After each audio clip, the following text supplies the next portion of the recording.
In fact, since Daniel Descalso hit that walk-off game winner, it's the Padres all of a sudden who've taken on water. They've lost 7 of their last 8. Now, they're not hitting as well as they did early in the season, but the surprising thing to me is the biggest culprit in this losing stretch has been their bullpen. You never worried about their bullpen if you were the Padres. Well, think back to last year. They had an ERA out of their bullpen just under 3. This year, it's way up at 5.34, which is second worst in the major leagues. The Padres have not been that far down in their bullpen as far as I can remember. And they're also not scoring some runs. They're not hitting like they were. I think the other big thing is 5 of those 7 losses have come at home. 3 of them to the Houston Astros, a couple to the Dodgers. So they're not playing as well, but they're still, I think if you ask San Diego people, they're still kind of happy where they are. They're a game over 5 or right at 500. So it's not like it's been in the past where they've been buried so far they couldn't catch up. No, they can score, and they've gotten good starting pitching. But as we mentioned lately, it has been their bullpen. Let's get you on the field. Check in with our good friend Mark Stout. Mark. Thank you, guys. It is National Photography Month as of today, May 1st. It's also Fan Friday. So tonight during the game, we want you to tweet us, Instagram, whatever you can, your photos of your favorite ballparks, some other Rockies memories as well.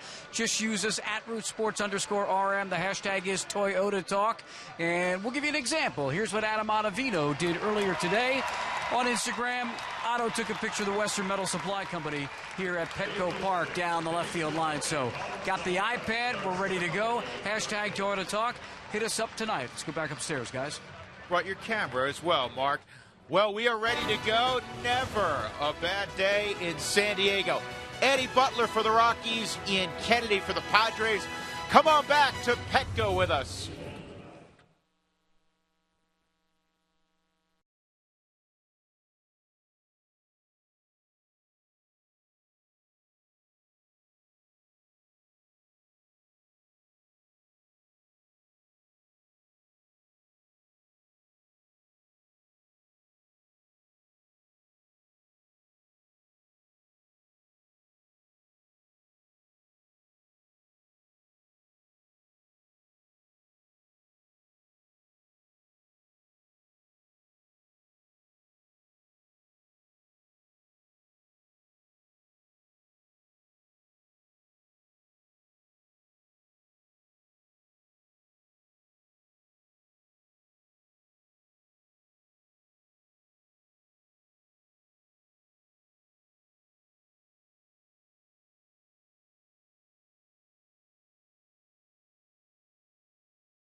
Great place to spend the weekend, San Diego, California. Those folks have already begun the weekend, evidently.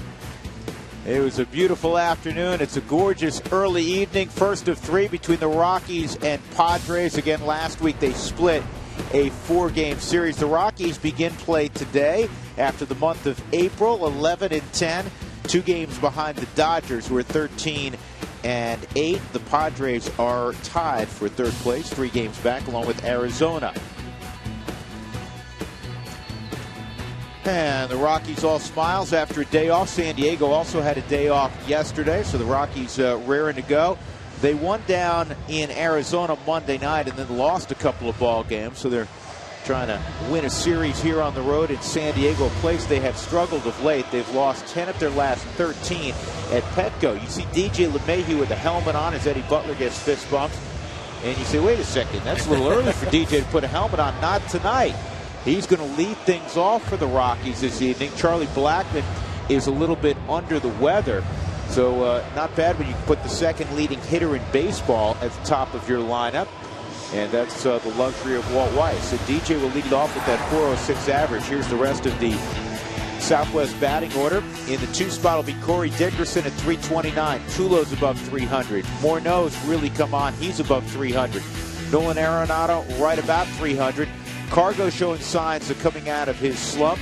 Nick Hundley had a great series against his former teammates last week. Drew Stubbs will play center field. He'll bat 8th, and then Eddie Butler will be in the 9 spot.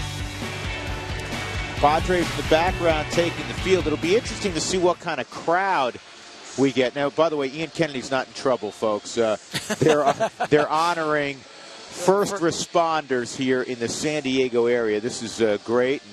So all the players coming out, getting an opportunity to shake hands and thank some of those folks for all of their hard work and all their courage in what they do day to day. Yeah, and they had them lined up along the first base line. It was just neat to see all those heroes. Well, for the Padres tonight, Ian Kennedy, his 3rd start of the season. He had a hamstring injury that pushed back a couple. His last start against the Dodgers was not very good. He was rocked. He gave up 3 home runs in that ball game. And if you're wondering about Ian Kennedy, he has pitched well against Colorado in his career. 18 games started, 5-4 record, but a .286 ERA. Yeah, he's been tough on the Rockies historically. Let's take a look at the gloves behind Ian Kennedy this evening. In the outfield, Justin Upton is in left, Will Myers center, Matt Kemp in right. Middlebrooks at third, Alexi Amarista at short, Jan Hervis Solarte at second, Yonder Alonso is at first, and Derek Norris down from Oakland is doing the catching. The Rockies lost 9-1 on Wednesday to Arizona. As we were discussing a few minutes ago, Houston came in here and swept the Padres. So the Padres not only have lost 7 of 8, they've lost 5 of their last 6 at home.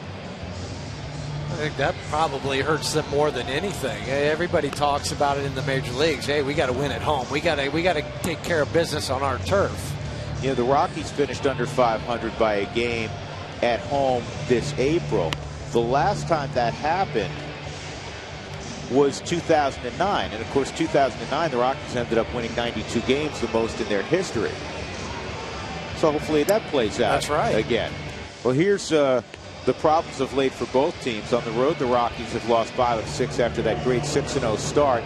And listen, I don't care what level you play at. 10-year-old baseball, high school baseball, college baseball, minor league baseball, major league baseball. If you have a 7.5 ERA, you're not going to win many games. Doesn't matter who's in your lineup. Well, or a 6.83 ERA. I mean, either way, you're talking about teams. You can throw the best lineup you want. If you want to throw Miguel Cabreras and Troy and all these other people out there, it's going to be hard pressed to win many games throwing a 7.5 ERA.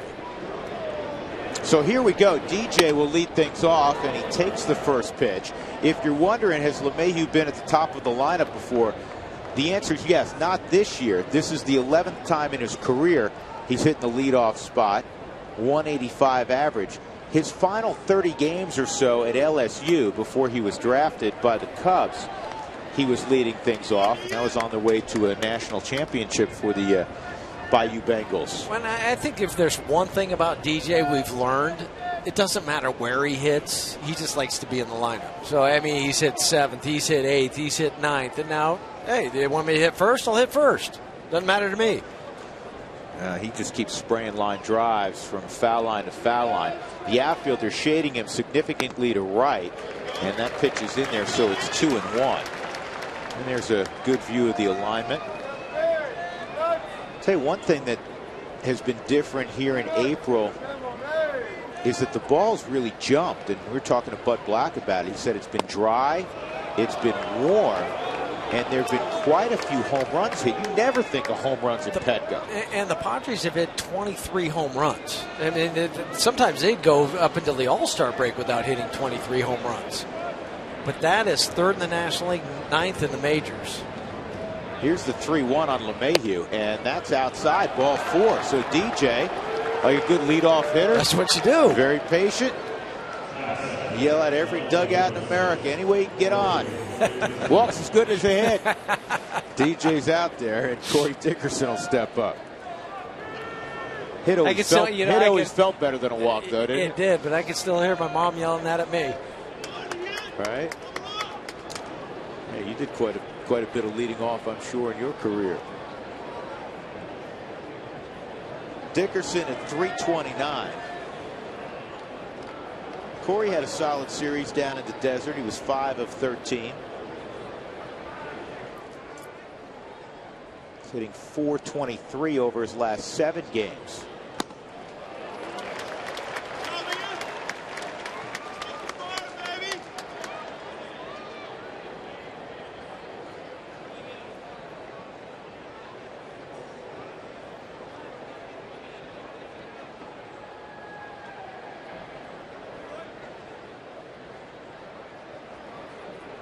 Rockies looking to do what they did on Monday night, get a quick jump on the opposition.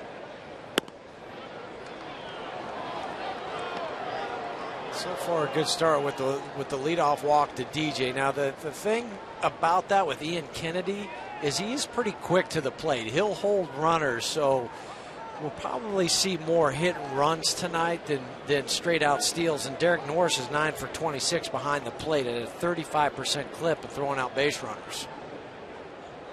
See the quick feet? I mean, he just spins, almost jump spin and throw at the same time. Good athlete. He is a good athlete, and he's improving defensively. You mentioned the number of guys he's thrown out. Martin's thrown out 9 as well with Toronto. Russell Martin.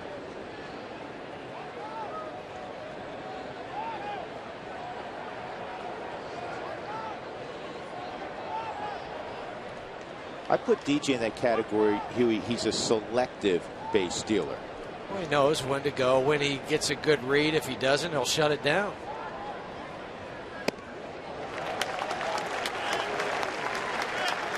One and 2 on Dickerson. Corey's angry with himself. That wasn't a strike. You see on the forward strike zone, well out of the zone. With Ian Kennedy, he has a 4-seamer, but he also has a 2-seam fastball that'll run away from the left-handed hitters.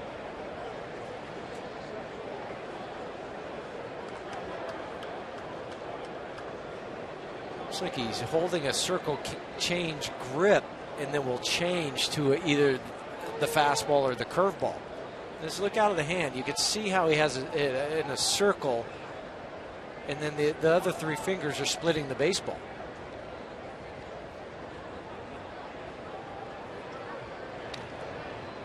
How many guys at this level did you feel, what percentage, and this is going to be a rough estimate, tip pitches, tip off speed pitches? I think it was more prevalent before you had all the different angles you have now. I think there was probably 10 to 15% of guys that would tip pitches. But now there's so much communication that goes on that if you do it in one game, it's immediately going to be changed or rectified the next game. Who wants tacos? If the Rockies score 7 or more, go to participating Colorado Taco Bell locations the next day. Do it between 4 and 6. Get your Rockies taco special. Live Moss at Taco Bell. Most of the guys that would tip pitches would do a couple different things. One, the most obvious, was their finger outside their glove. We call them fanners. If their finger went up, it means that they were digging in for an off-speed pitch. And you can see on Ian Kennedy's glove that he has his finger inside. And then the other one out of the windup was if he went back behind his head, then it might be an off-speed pitch, or it could be a fastball. But if he only went up to his head, then it was going to be the other. And Ian actually has the extra padding over the top of the glove that's stitched on because he likes it outside but still needs to cover it. And a strikeout at Dickerson. Got him with a 93-mile-an-hour fastball, 1 out, and that'll bring up Tulowitzki. Wanted it down and away, ended up being about belt high, but still off the plate. Late life on the fastball from Kennedy.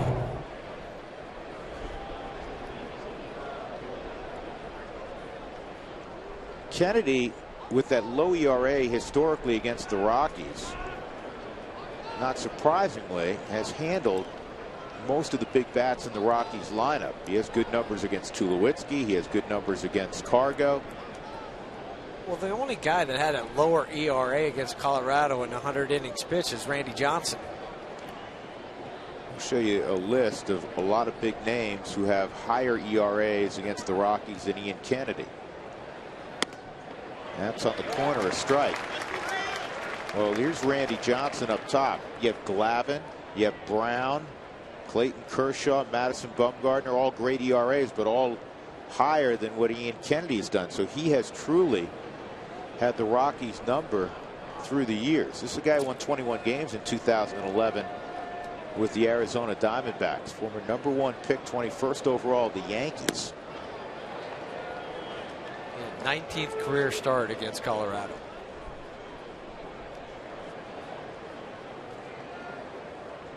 Now you can look it up. He is one of the more accomplished pitchers in the history of Southern Cal baseball. I don't mean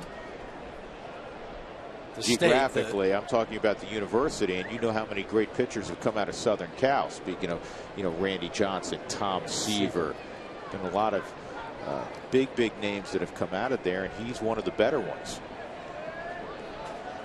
Mark Pryor.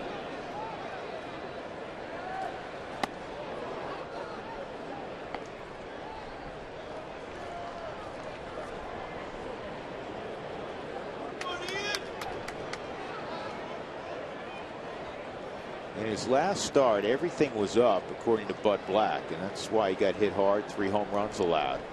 His first start after coming off the DL with the hamstring issue.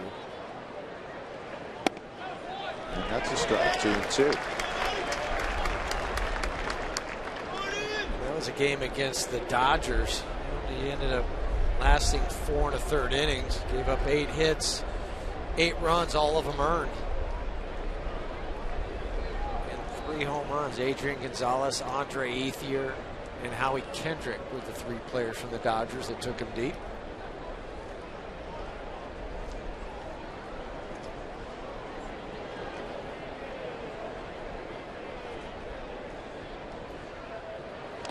And a strikeout at Tulowitzki. 2 outs.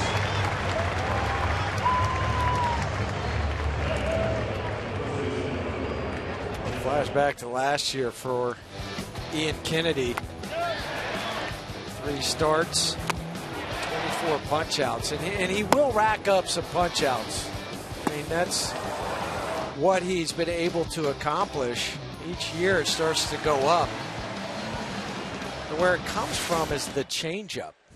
That's his out pitch. That's the pitch that he struck Troy out on. So now Morneau with 2 outs. Morneau's had some success against him. 5 hits and 13 at bats. Justin was 5 for 12 with a home run, 4 driven in against Arizona. Shift on. Solarte's in short right field. And that's on the inside corner. Kennedy, after his last start, he said, I got it. I know exactly what I did wrong. He said, I'm going to be fine. Well, that's the confidence of a guy who's been there, done that. Somebody that has enough starts in his career where he's not overly concerned about it. He knows it was all about the location and missing location. Now, when he's going well, he gets a lot of swings and misses. That tailing fastball, the good changeup. He had a career high 9.3 strikeouts per 9 inning last year.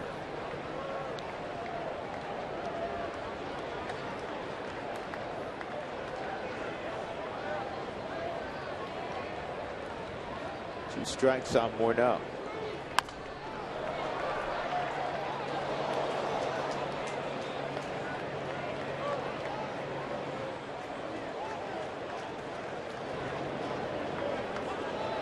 Well, Morneau, as a Rocky, has hit .384 inside the NL West. Is that any good? Or anything over 300 in the NL West is good. Like .384, almost off the charts. Set up away, and the fastball's down.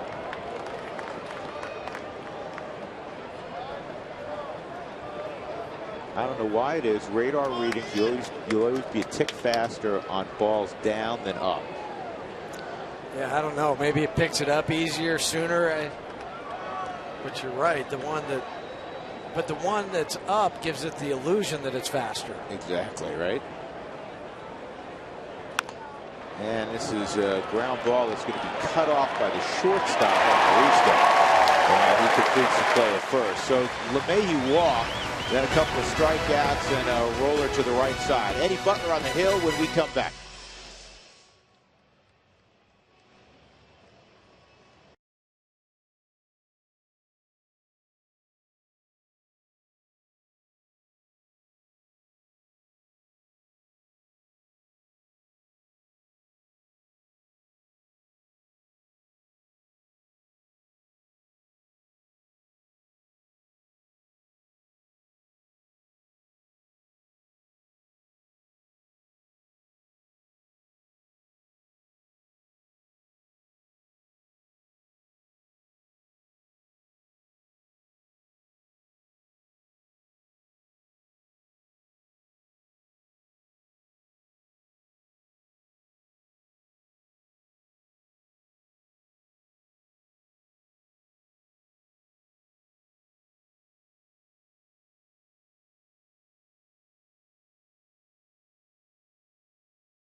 Rockies left a man on in the first. Eddie Butler will be on the hill for the Rockies. First time in his career he will face the San Diego Padres. Will Myers will stride to the plate. Will tied for the major league lead in runs scored with 21. And the rest of Bud Black's Southwest batting order tonight. Yangervis Solarte will bat second. Matt Kemp does have some at-bats against Eddie Butler. Then Justin Upton, Derek Norris, who's swinging the bat very well. Yonder Alonso's been in a little funk lately. Will Middlebrooks, Alexi Amarista, and a good athlete, Ian Kennedy, will bat ninth. So here we go. Butler has beaten the Giants twice this year, and his first pitch is a fastball, and it's down ball 1. I should say he's been on the hill twice when the Rockies have beaten the Giants. Yes. He's 1-1 overall with a .225 ERA. First time he has faced San Diego in his career, but 6 of his 7 starts have been against the National League West, where he's 3-2. You see the walks, 13. Yeah, that's a lot, but he had 10 of them in his first 11 innings pitched. His last 11 innings, just 3. So hopefully that trend continues, because we saw what happened in Arizona with some walks and how it came back to bite him. Now, it's been a staff-wide problem.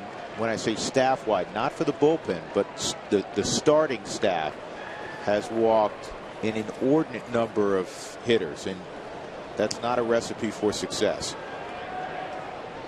2-1 on Will Myers, and that moving changeup. And I like right there that changeup was 85, and you know exactly where I'm going with this. His average fastball is about 93.5. Coming into tonight, the average MPH, miles per hour, on his changeup was 88, and you don't like that disparity. No, I told you the other night, I like the 10 miles an hour, even more than the 8, 7, or 8. So he took more off that first one.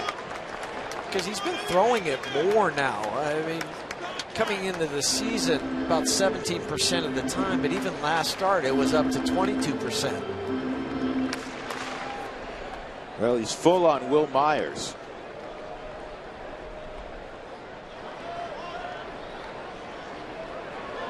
And he misses badly there, so it's a leadoff walk. We talk about the arsenal for Eddie. It's fastball. About 62% of the time I reference the changeup, that is actually on the increase, and then the slider is about the same. The slider is still at 88. He's working on trying to take more off that, but what I like about the fastball, I know you see the high number of 333, but he has been able to reach back and get a little bit extra on that fastball when he's needed it. Remember the start out in LA 10 days ago? He was 96, 97 when he wanted to get some extra miles per hour. Solarte at the plate. Just got a tweet. I saw this from the Sky Sox, of course, the Rockies affiliate now, the Albuquerque Isotopes.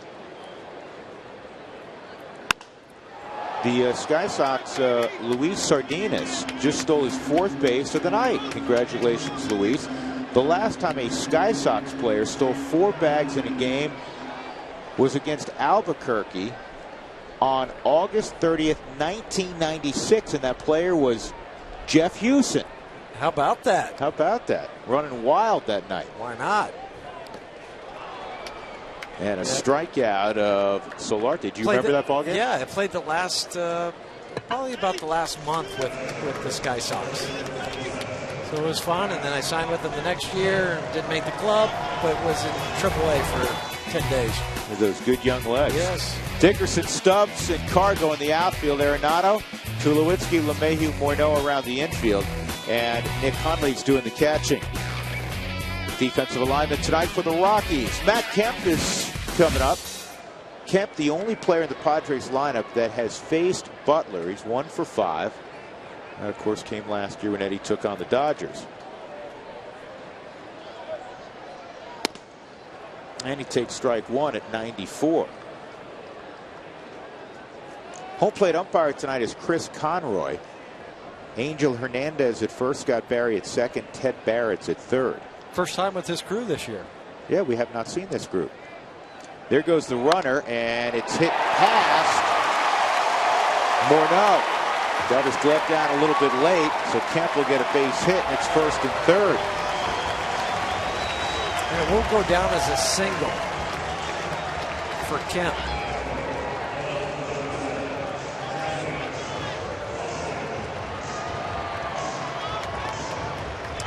Myers took off. Slider up, inside out swing from Matt Kemp. Pulls the hands in, see the right elbow drop towards the back.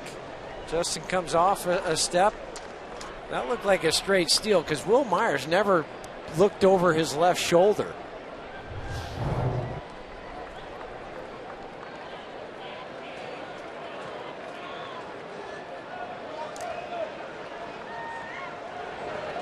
So Upton at the plate with 1 out. They check on Kemp.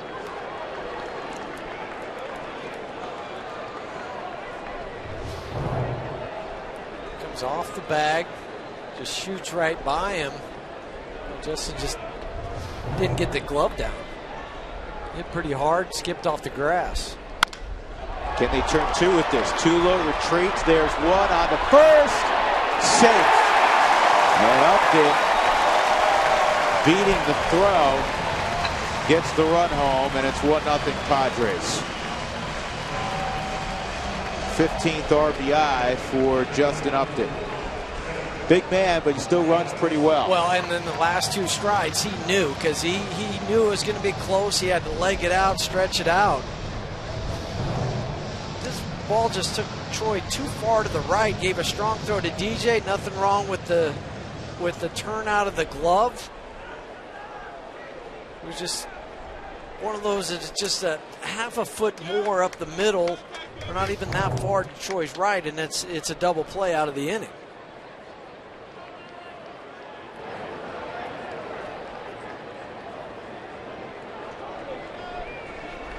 Well, another walk.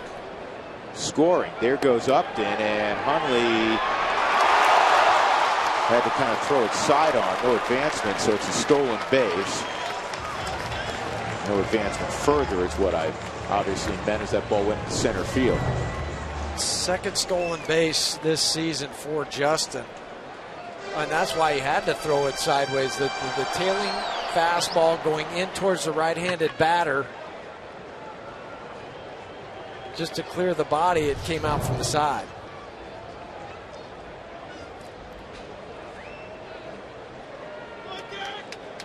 Derek Norris has hit 9 of his last 11 to a .385 average.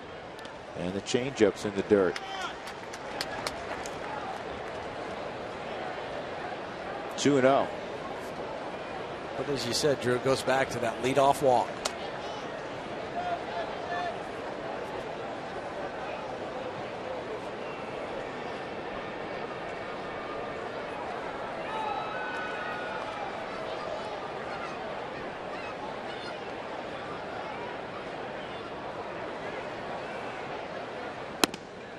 And that misses. 3-0.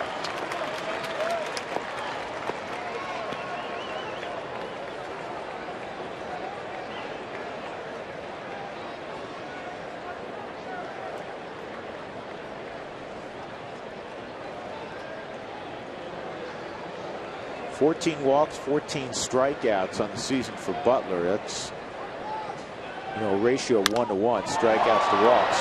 And this ball down the right field line. Cargo near the corner bails out before the wall, and then missed a hook shot to the stand. So he'll have to get his own rebound. It's just an underhand dish to the crowd. Well, 3-0. The hitters think, I'm going to try to get the barrel out. He did. He flared it to right. Carlos hustling over, but slide to protect yourself from going into that wall. Remember Don Baylor used to say, man, 2-0, 3-1, when you're sitting dead red, and obviously he was swinging 3-0, so the same philosophy prevails. You better be able to get the barrel out. Better hook it down the line, and that's what you're thinking. I'm going to try to keep it inside the foul pole, because that's how hard I'm going to get that barrel out in front. Ground ball toward third. Nolan's got it. And out at first is Norris. In the inning, a walk, a hit, and on the RBI ground out by that man, Justin Upton, the Padres have a run.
Toyota stores, let's go places.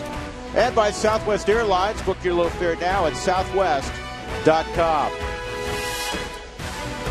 As we go to the second on a beautiful San Diego evening, the Padres have a 1-0 lead. For the Rockies, it'll be Arenado, Gonzalez, and Hundley to face Ian Kennedy. Let's check in quickly with Mark Stott. Mark?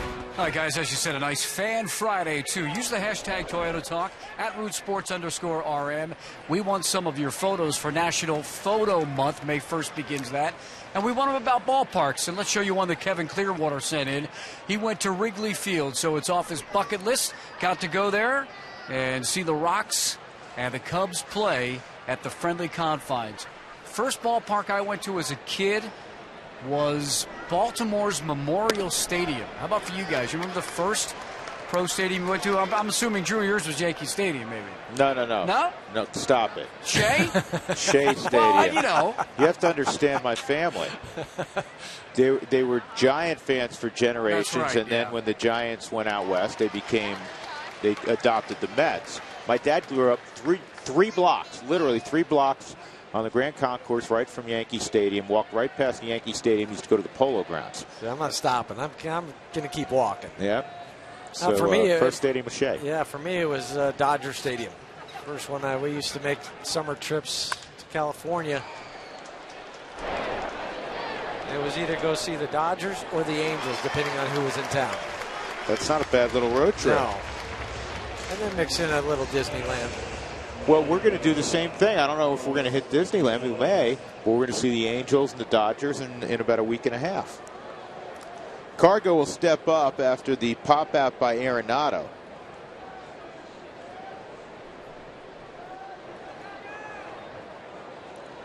Rockies over their last 6 road games with just 1 victory. They've been outscored 45-17.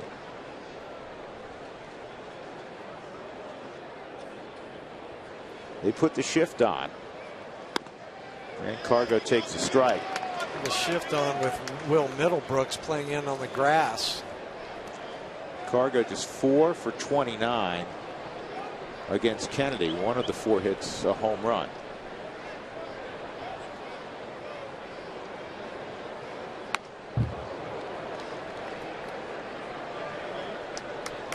Balls in play and where they've gone. Interesting thing of balls he's hit in the air to the outfield, only 5% on the pull side. Most of the time you see the 30%. Those are the ones he's been rolling over, the 4-3. Been a lot of those. 2 strikes. 3rd strikeout for Ian Kennedy, and he's quickly got 2 outs. Padres starting staff by far leads the big leagues in producing strikeouts. Well, you have some guys that have the arms. You talked already about Ian Kennedy, but you have Andrew Cashner, you have James Shields, who the Rockies will see in a couple days. Brandon Morrow, he has 19 strikeouts in 27 innings. But James Shields is the one that's piling it up. 41 strikeouts in 31 innings. And James Shields will pitch on Sunday. Nick Hundley takes ball 1. Nick had a nice series against his former club, 6 for 10 when the Padres were in Denver, including a home run off of Kimbrel in the 9th. When Oppo.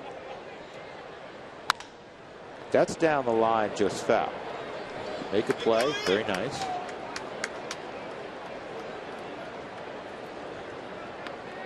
For Nick, it's been a long time in a San Diego Padre uniform.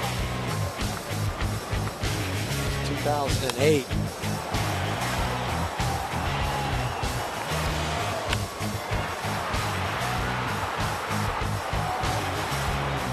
A lot of home runs, a lot of RBIs. A little hand throwing up there by Ian Kennedy. You think he was a strikeout?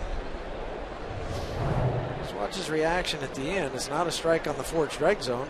Like, what? No, it wasn't. It's a ball. 2-1 changeup and a beauty. 2-2.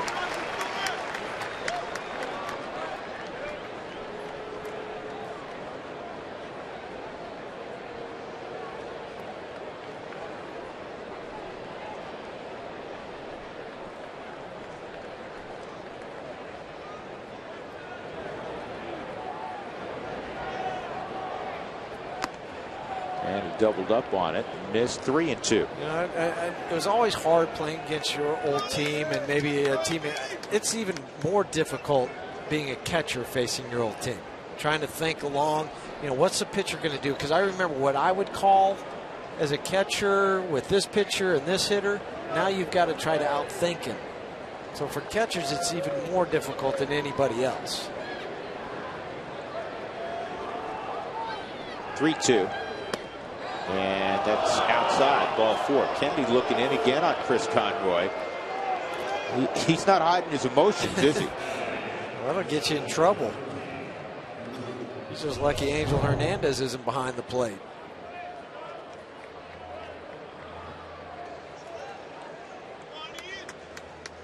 Tried the tailing fastball back. Nick looked, said, no, it's not a strike. Again. I mean, you show that much emotion, eventually the umpire is going to say something to you or not give you anything. So keep it up. Well, he may be taking advantage of a younger umpire. I don't know. But that's why I said, Yeah. that's why if Angel Hernandez was at first base tonight, if he was behind the plate. Quicker fuse with Angel. Yep. Angel wouldn't put up that. He's been a big league umpire for a long time. Yeah, listen, they're trying hard. They don't want to be showing up. Ball and a strike on Drew Stubbs. Drew trying to work his way out of what has been, I would think, the most difficult stretch of his career. Well, if you factor in what happened in March. In March, too, in spring training. 1-1. At least in spring training, okay, yeah, you had a lot of strikeouts. You didn't, but I know that I have opening day coming. And then once that hits, the slate's wiped clean, everything's good. But then when it carries over and you're 0 for 20 with 12 strikeouts, you're saying, okay, I don't care what happens. If it's a swinging bunt, it's a blooper, broken bat, I'll take anything at this point. He probably cannot recall the last at bat he had where there wasn't 2 strikes on him.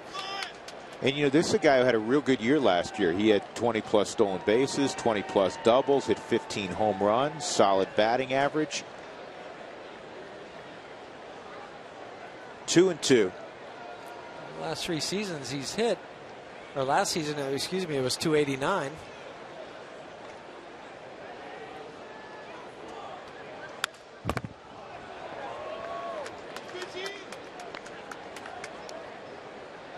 And there are the numbers in 132 games. One of the things Walt made, I thought a good point. One of the things that's hurt Drew in the month of April, the Rockies, and it used to be you'd see a lefty, it seems like 3 times a week. The Rockies saw only 2 lefties in April, starting pitchers. And one of them's named Clayton Kershaw. Thank you. Good luck. Go get him. Kennedy with his 4th strikeout in 2 innings. 1-0 San Diego.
Alonso, Will Middlebrooks, Alexi Amarista here in the bottom of the second. With every challenge called, the Subaru Eyesight Review will determine the outcome. Love, it's what makes a Subaru a Subaru. And the numbers this year: 155 reviews, 40 confirmed, 47 stood up, I guess, and 66 were overturned. They checked the rule book twice also. Always good to do that. Yonder Alonso is 1 for his last 18 at the plate, and he takes a curveball. Ball 1. I wonder what the 2 were for the rules check. You'd think that the umpires would know the rules as well as anybody. Interesting sequence right there. I'll talk about that more in a moment.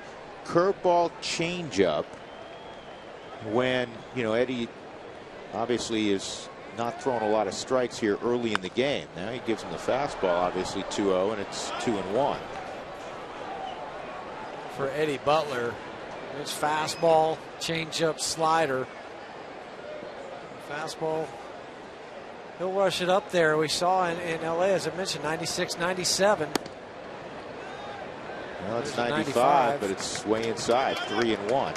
And so those aren't enticing misses. No, they see you hitters see that out of the hand immediately and then just let it go. They don't even offer at it.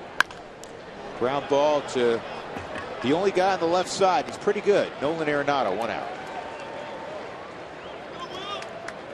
That'll bring up the former Boston Red Sox, Will Middlebrooks. Nice piece in the San Diego Union Trib today on Will Middlebrooks. Grew up in East Texas, football crazed Texas. Was a great high school football player. Was a quarterback and did all the place kicking. He was an all-state punter. And he played baseball, he said, for fun. He was a shortstop. And you looked at his numbers, you go, yeah, I'm sure you were having fun. He hit like 550 with, 12 bombs. And so by his senior year, they said, well, you're going to get drafted. He goes, drafted? He goes, what's that all about? He was going to go to Texas A&M and play both. Yeah, and he saved cats in his spare time, rescuing them out of trees. Yeah, how about the high school football team? Because Ryan Mallett at one point went there, and they're very, very close friends. And he used to hand off to LaMichael James. Wow. Who, of course, went to Oregon and now on to the NFL. Was that turn around and handed to LaMichael about 20 times a game. And he was an option quarterback, too, so he ran it quite a bit. Good-sized guy, 6'4", and about 215, 220. It'll change the scenery getting out of Boston. On the ground to Nolan. That's fair. Nolan on the move and an accurate throw. 2 outs. Well, it's photography month, so let's see what has been sent to us. This is Kurt. Fenway Park 100-year celebration. Speaking of Fenway. That's awesome. That's, for me, of the road parks that we get to go to, that we're privileged enough to go to, that is my favorite. I love the historic. 2 years ago we were there? I believe so. Yeah. I mean, we've been with the Rockies. Have played there a few times. Obviously played there in the World Series. Well, I mean, 07 during the regular season. And nearly swept the Red Sox in 07 during the regular season there. I think the game they lost, if memory serves me correctly, Curt Schilling beat them 1-0. Yes. And the Rockies won the other 2 ball games. Then they beat Josh Beckett, who had been undefeated at that time. He was 9-0, 10-0, something like that. But no, we get to go to the top of the Green Monster. That was a blast. Always good to be in Boston. 2-1, and that is line foul.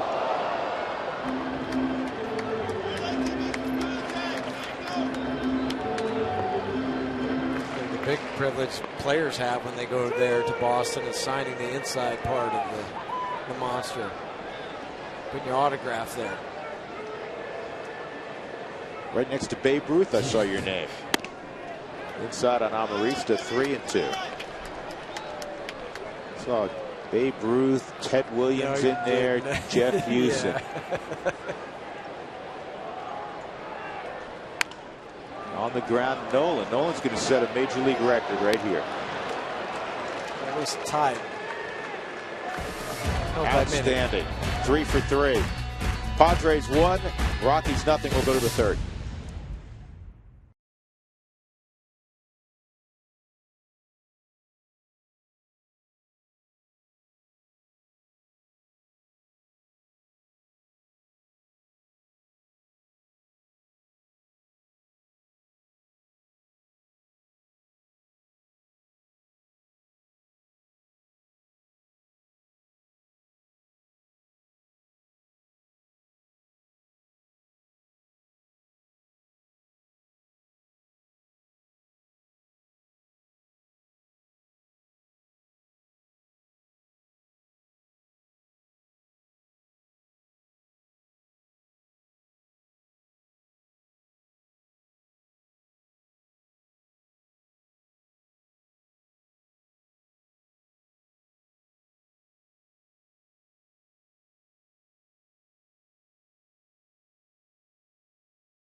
Friday, use the hashtag Toyota Talk.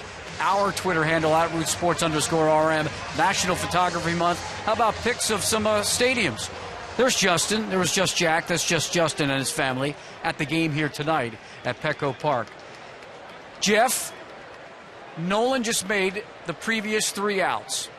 And we've been talking about how you want a hashtag for when Nolan Arenado does a spectacular play. Yes. Those weren't spectacular in his book. They were fine plays. So I want to ask our fans here on Toyota Talk to give us a hashtag, something that you can use when he makes one of those plays, which happens, what, at least weekly? Seems like it. Right. And that's what I'm saying. The last 3, they were good, but they're not hashtag worthy. I know we have Coors Shield for the whole infield, but I just think something special for Nolan because he makes so many great plays that you could hashtag it, or I could hashtag it with a call, because I think that'd be pretty cool.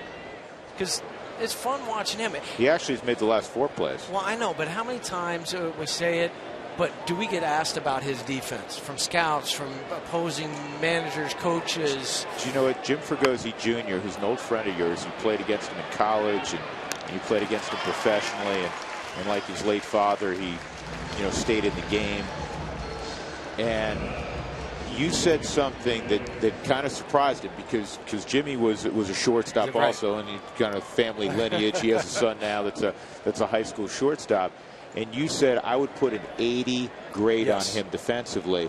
And middle infielders like yourself, you're hard on other infielders. And you said you've never said that about any other infielder. And Jimmy's like an 80. And folks, scouting is 20 to 80, 80 being the top. I mean, you can't go any higher than that. And I said he's an 80 fielder, meaning there's nobody better in the game. If you're going to put him up against anybody, that's your gold standard. He kind of looked at me like, "You sure?" I said, "Yes." Yeah, I mean, if you put and you grade everything 20 to 80, arm, 50 obviously is average. So if you give somebody a 70 arm, you're saying they have one of the best arms in the game. This ball's lined down the line by DJ. The Rockies have their first hit, and not surprisingly, it's from DJ LeMahieu, the second leading hitter in the game, coming in at 406. So he's got a double to go with that walk, and now perhaps the Rockies could tie it up and move ahead. Corey Dickerson coming up. Coors Light Cold Hard Facts are brought to you by Clean, Crisp Coors Light, the game's most refreshing beer. Well, how good in April did DJ enjoy? And by the way, welcome everybody to the month of May. I haven't done that officially. May Day.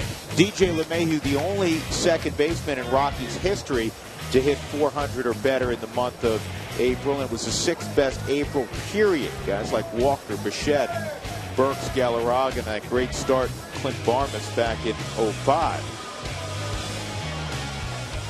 Clint, now with the Padres, not starting tonight. Ooh, Dickerson had a pitch there. Came out of his shoes.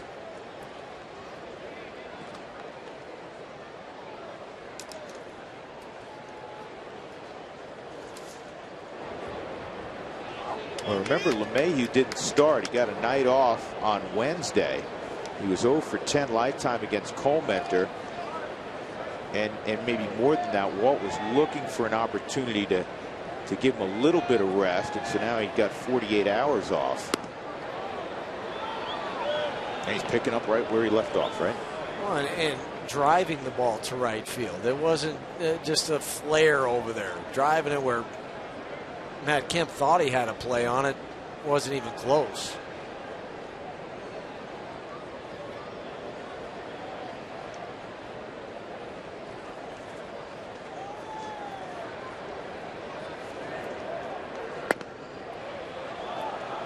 Off the plate.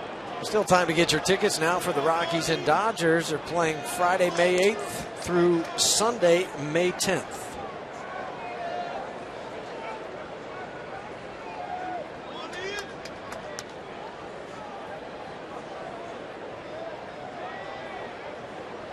Rockies down 1-0, top of the third with one out. LeMahieu is at second base. Kennedy's interesting. He throws the fastball when he's behind, and he just was 2-1 90+% of the time. I don't know if I've ever seen a figure that high, because this is the big leagues. They can throw multiple pitches for strikes. Well, and I would probably think that if you're talking about anything, that it's going to be an off-speed pitch 60 to 70% of the time, and he just flip-flops that and says, nope, heads up, Stu.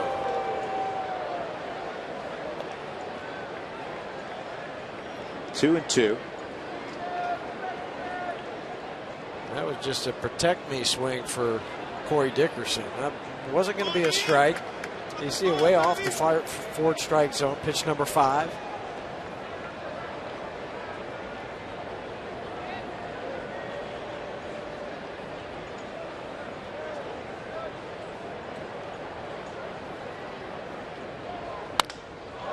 In the air to deep left center field. Myers going back, still going back, and it's caught by Oakland. I don't know if Will realized Justin was there. And it's a long out. 2 gone. I was watching Will Myers the whole time. And then at the last instant, you see Justin come in and put his glove up. Will's looking back at the new video scoreboard they have to try to catch a peek of that replay.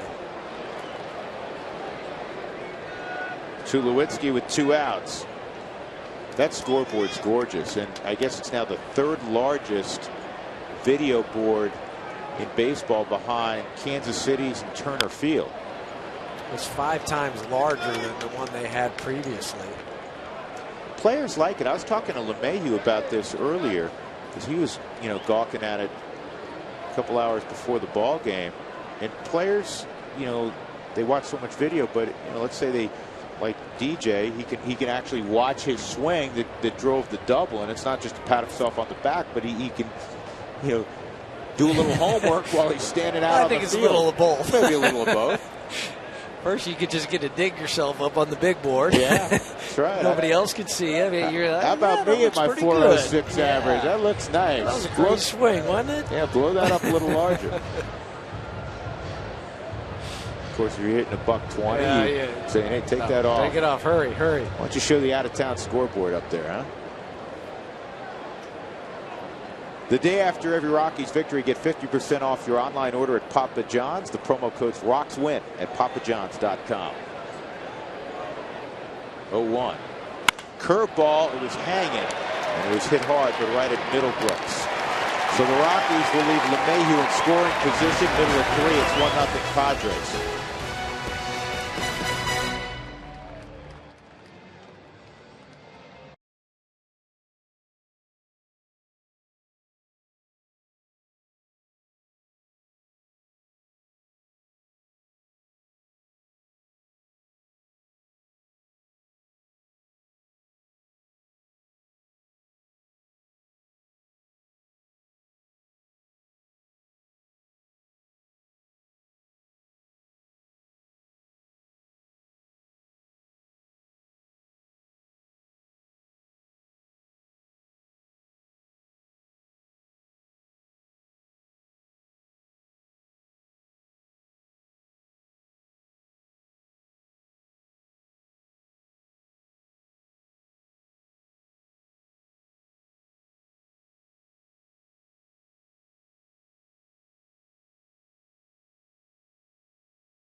with a walk and then would eventually come around on a Justin Upton ground out. Well, the Rockies have walked a lot of people in their rotation. So take a look at this graphic. Colorado Rockies starting pitchers comparison. Strikeout to walk ratio. When it's been above 2, the Rockies have had good years. 2010, they won 83 games, and had they not faded in the final couple of weeks, it could have been obviously a season close to 90 victories and maybe a back-to-back postseason berth. 2009, their best season ever wins-wise, 92. Again, 2.09. This is going to be 5 in a row. Ian Kennedy's going to ground out to Nolan. This year, it's almost 1-to-1, which of the 23 years of Rockies baseball now would rank 21st. Teams that have quality pitching staffs are going to get at least a 2-to-1 ratio of strikeout to walk. Now look at starter ERA. 2009, the best in club history, 4.10. They won 92 games. 2010, second best, an 83-win season. So far this year, they're 8th, and you say, well, that's not awful. But 5.12 isn't good, especially for this era, because you have to keep in mind the pre-Humidor years. Right, where those ERAs are 5.5 and 6s. So you take all those from pre-Humidor time and really don't even put those on the equation of where they would be for the starter's ERA.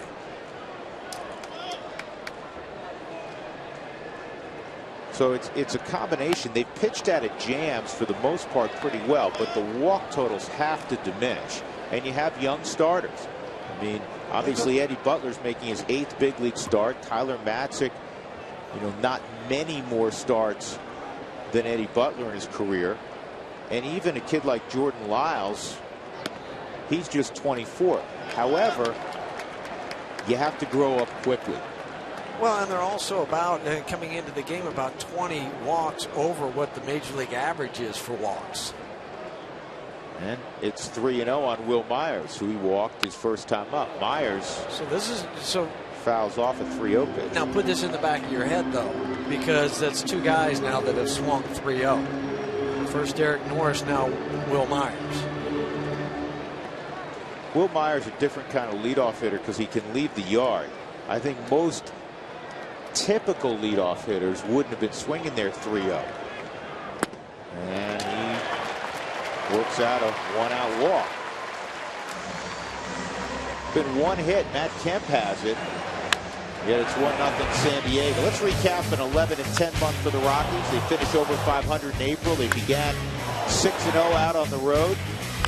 Nolan Arenado has played a sensational third base. DJ's had an extraordinary month. Eddie Butler, Tyler Matzik have fashioned solid ERAs despite the high walk totals. And that's why the Rockies are over 500. And you can look at it. You want to look at it as glass half full. The rotation, as we're talking about, could pitch much, much better, needs to pitch better, and you were still over 500 despite that. Yeah, and so as you mentioned, 2 of the young kids are leading it, and that's where you need Jorge to come on and pitch better than what he has, at least compared to his ERA. But if you look at it, though, if every month you said, okay, we're a game above 500 or 2 games above 500, you're talking about you're up to the 88 win mark. Just a game over 500 each month. And that's where it puts you. So that's, and then in 1 month you go a couple games over 500. Because I'm not sure about this division where like 95 wins is going to win it this year, just because of the parity. Yeah, I'm with you, and we've seen that through the first month. It doesn't mean that maybe a team doesn't get hot and separate a little bit, but I think, and more importantly, guys like Bruce Bochy on record already is saying that the division's going to beat up on one another. And Huey, to your point, it may be at 88, maybe 90 wins that captures a division title as opposed to being in the mid-90s. And we've seen more of that in baseball. The 100-win team is a rarity now. Well, it's just, I think because of pitching and the way the bullpens are and all the strong arms coming out, the offenses are going to be down. It's going to be harder to win those 100 games in a season. Solarte with a 1-0 count. Myers looked like he was itching to go. 3 stolen bases in 5 attempts for Will.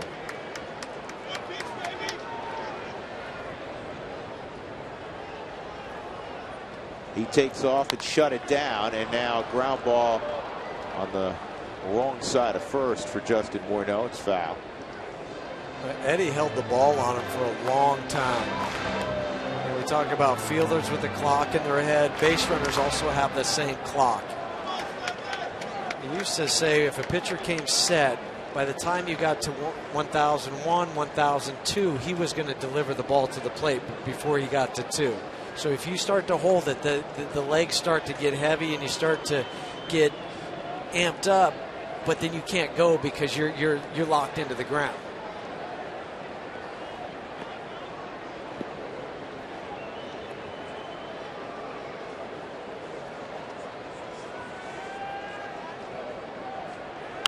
And Solarte fouls that off, so it's 1-2.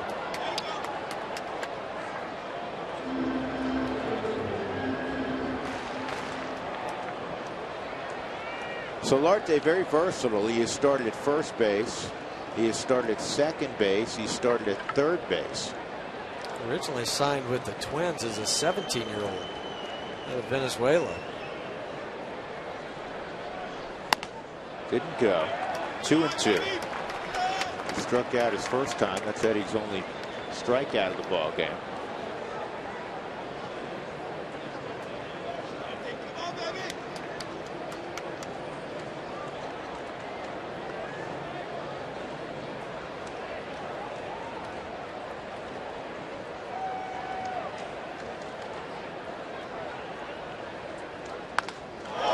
This ball's well hit right center field. Cargo will get back and make the play.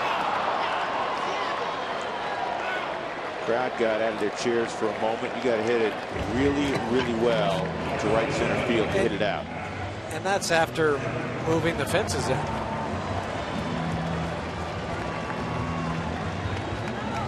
Oh, this takes us back to High Corbett Field. Chris and Josh with Larry Walker.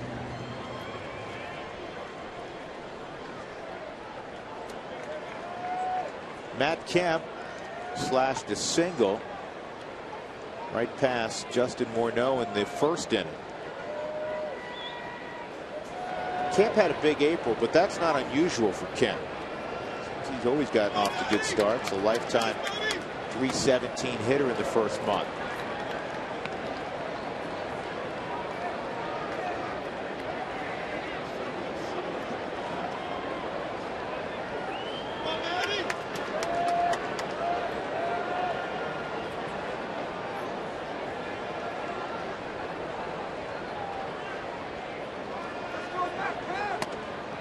You know, the odd thing about the Padres, as everybody knows, we discussed it in great detail last week when the Padres were in for 4 ball games.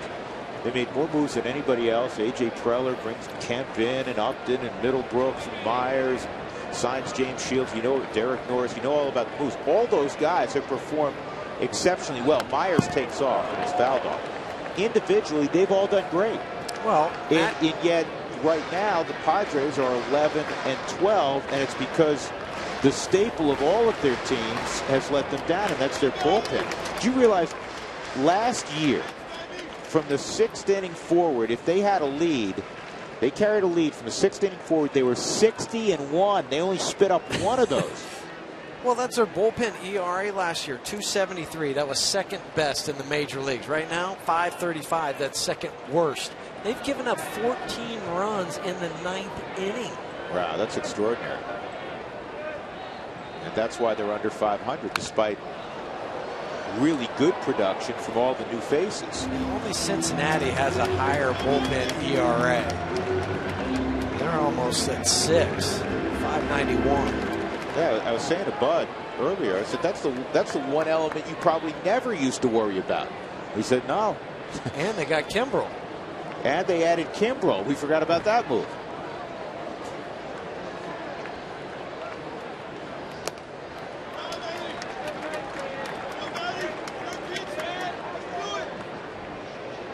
Two and 2 on Kemp.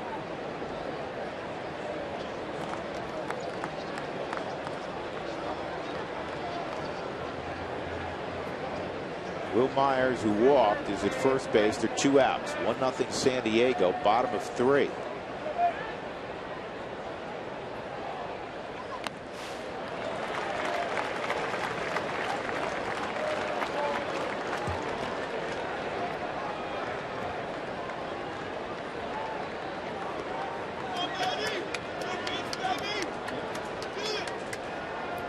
This will put the runner in motion at first.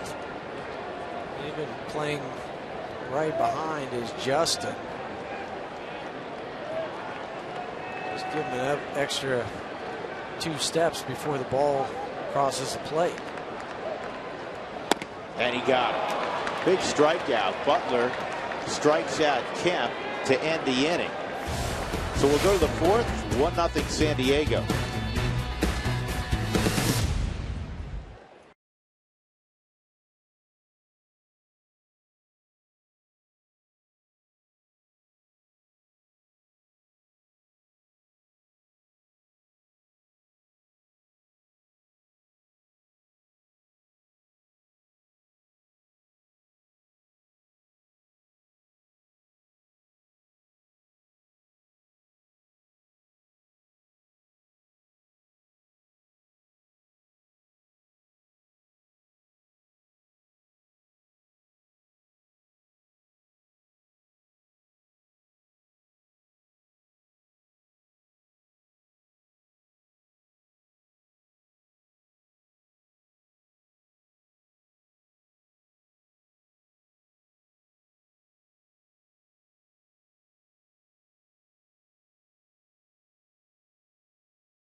It was, and I'll steal the word you used, Huey, it was awkward a little bit.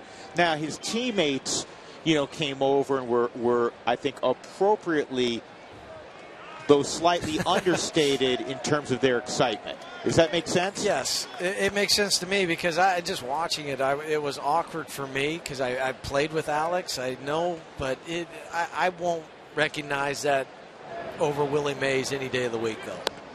No, not for me either. No, not for me either. The say hey kid is up here. Yes, and you can place Alex somewhere beneath that wherever you desire, but he is not going ahead of him. I don't care how many home runs. It says he's above him. And Morneau takes a strike. 1-2 on Justin. He had a ground ball to short. His first time up, really hit the ball on the right side. As there's 3 over on the right side. Kennedy has allowed 1 hit. That was a double with 1 out to DJ last inning. And this is to the third baseman. And Middlebrooks throws him out.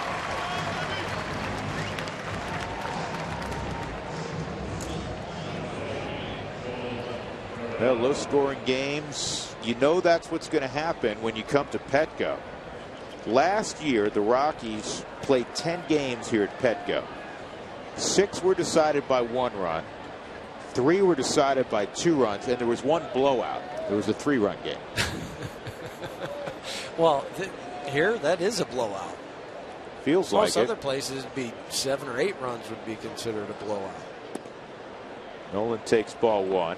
And the Rockies had their worst year offensively at Petco last year. In 10 ball games, they scored a whopping 25 runs. Almost it was over a run less than the previous one in 2005. Well, this will get down, cut off by Kemp, so it's a 1-out single for Arenado. Both of the hits have been to right field. A double by DJ and then the line drive from Nolan. But here's what we were talking about a moment ago. Back in 2005, just averaging 3.67 runs a game, same as in 2008. But that's a huge drop off. I mean, when you're talking over a run a game, that's enormous.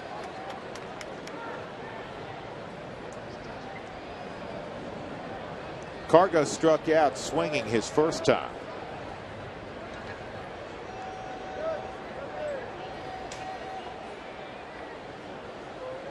Rockies, despite their struggles lately on the road, getting swept in LA, losing 2 of 3 in Phoenix, still 7-5 in April away from home.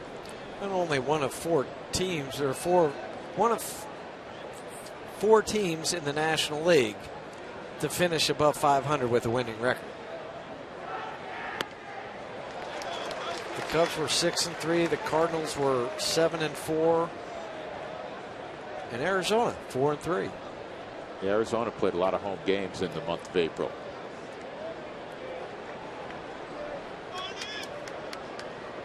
One strike on Cargo. Talking about Solarte signing as a 17-year-old. Cargo signed out of Venezuela as a 16-year-old.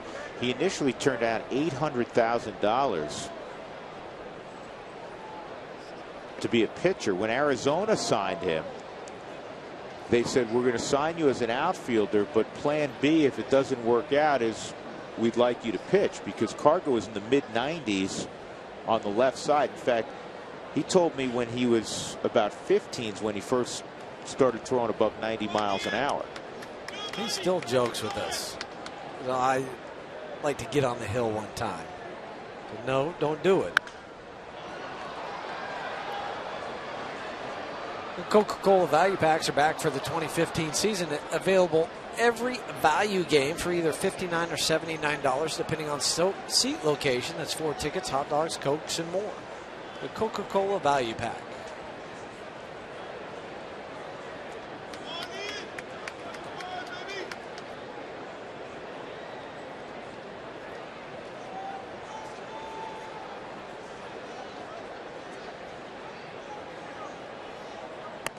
Inside, 1-2. Cargo was coached growing up by his brother, who's 7 years his senior. And his brother, you know, in tournaments, he used to pitch him Friday, and it was always best out of 3, and then he had to come back Sunday, and then he finally said, you know what, you're pitching too much. I don't want you to hurt your arm. Kind of backed off that plan. Tell you something else his brother did for him. After this pitch, 1-2, and it's fouled off. Cargo, he's left-handed, so there's a limited number of positions he can play, though every once in a while he'll go and field ground balls at short or second. Yeah, he goes, I have great hands. He played first base, and his brother said, for scouts, you're going to have to show that you can play the outfield, and his brother suggested he move to the outfield. I'm sure he thanks his brother all the time. Yep, they're very, very close. And this is in the air to shallow right, and Kemp will lay out and make the catch. And Arenado will get back.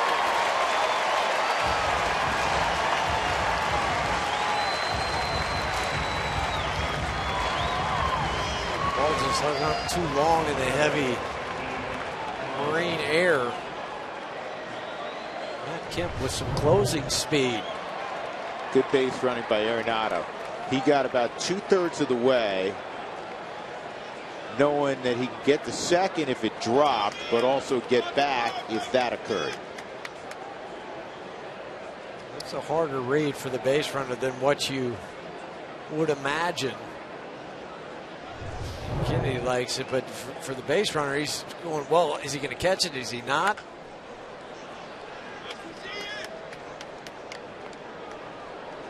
Oh, and 1 on Hundley. Nick walked his first time. A couple of walks allowed and a couple of hits allowed. That's all for Ian Kennedy. Padres have only one hit against Eddie Butler. Well, they do have that one run. Ground out by Justin Upton. He looked like he may ground into a 6-4-3, but he hit it kind of to deep short, and it was a bang-bang play at first, but he did beat it to allow the run to score. That was Will Myers.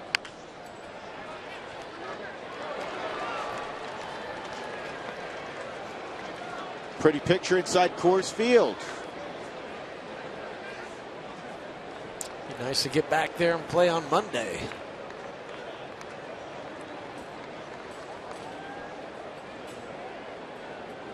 Rockies continue inside the division. They're in the midst of 25 in a row inside the NL West. They're 7-8 during that stretch.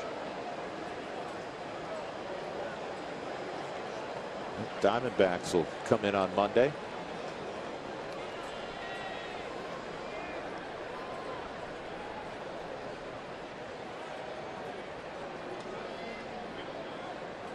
Good crowd tonight at Petco. They've been drawing better this year. They're drawing, you know, like most teams, they're drawing much better on the weekend.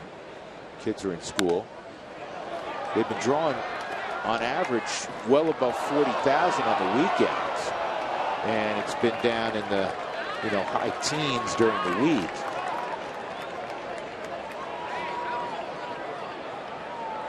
Oh, viewership is up. Well, people rightfully are very excited on the not only the makeover of the club, but so many big names that they acquired.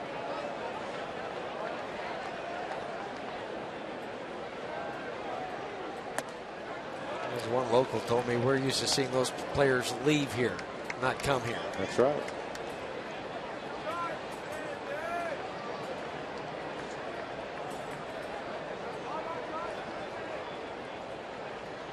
Kemp and Upton. Myers.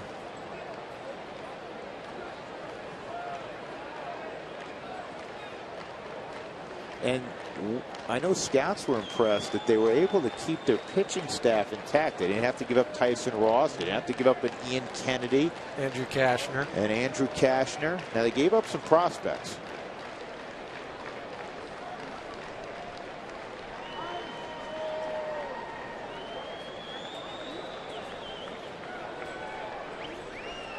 One, two. Good pass through the zone by Nick Hundley. There's Andrew. Throwing right-hander. And part-time first baseman during BP. They pinch ran in that series in Colorado. Good athlete. Yep.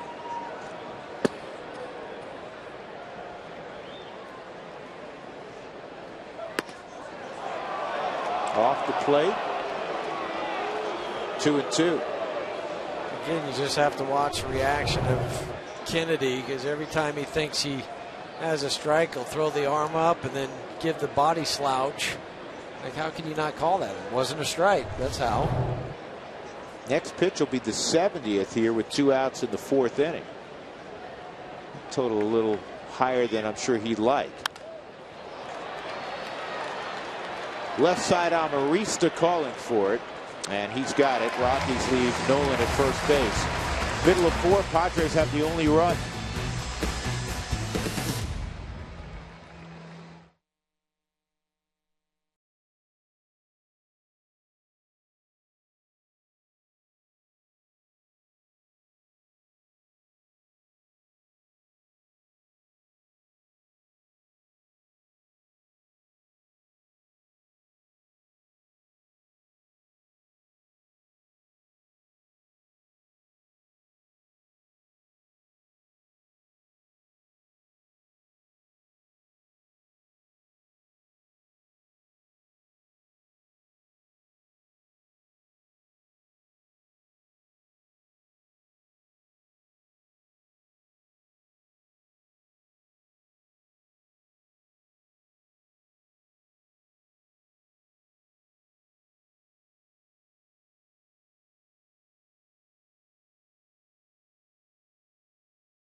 on the Rocks. So it's Fan Friday. Use the hashtag Toyota Talk and hit us up at RootsSports_RM. I've got my iPad, and Jeff, I've got a bunch of hashtags for you about Nolan Arenado. You ready? Okay, I'm ready. Let's start with, how about hashtag Aranono? Okay. Hashtag, let's see, McLovin. Hashtag Nolanator. Hashtag Aeronautics.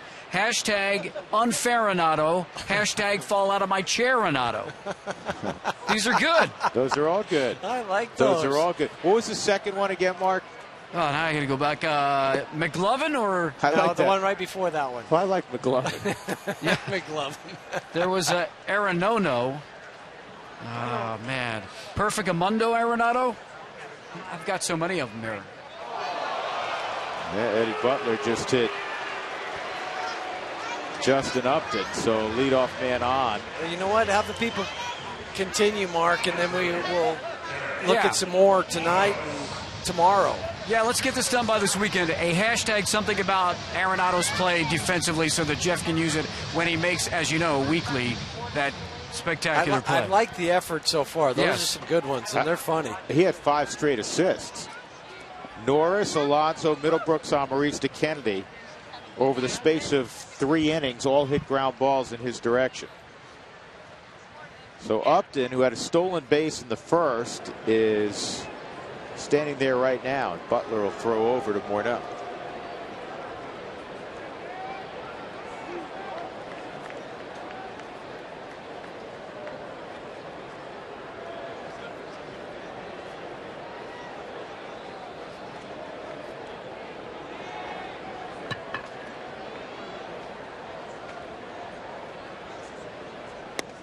And that's on the inside corner, a strike on Norris.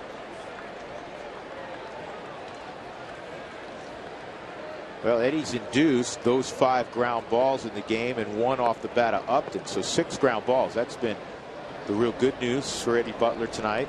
Other than the walks and that hit batter, I mean, just 1 base hit. And that was on the ground also. So Eddie's throwing the ball very effectively, and just threw that one away. Well, we often say this, the little things, right? Yes. DJ is not going to be able to get Upton at third. Nice little deke by Arenado, but that's a 2-base throwing error. You know, in a ballpark that does not relinquish a lot of runs. Now he's at third with nobody out. And you're going to have to play the infield different, but this is the first throwing error, of the season for Eddie, and not even close. I mean, the closest guy was Angel Hernandez. He had to hop out of the way, but Justin couldn't get around Justin Upton to backhand him. And as you said, Drew, in these games, these tight games, it's the little things. It was a leadoff walk that came back in the first inning. Now you throw the ball down the right field line, runner at third, you have to play the infield in. And Butler, at this stage of his career, is not a strikeout pitcher. Well, the key, too, is don't get frustrated if you're Eddie. Yeah, that was awful. You threw it away. That's over with. Put it away because you got a couple guys coming up. Don't make this a crooked number inning where it's a 3 or 4 spot.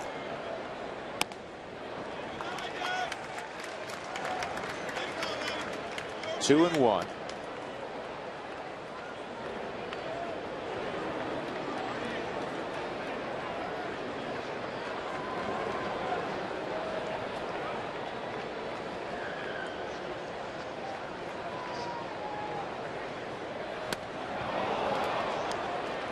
Two and two.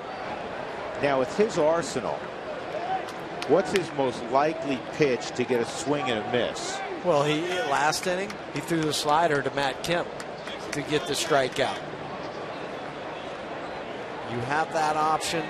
We've seen him rear back and throw a hard riding fastball because you're trying to think everything down. Surprise him go up. Well, he threw the fastball and it was hit right back through the originator. 2-0 San Diego. It's the second hit allowed.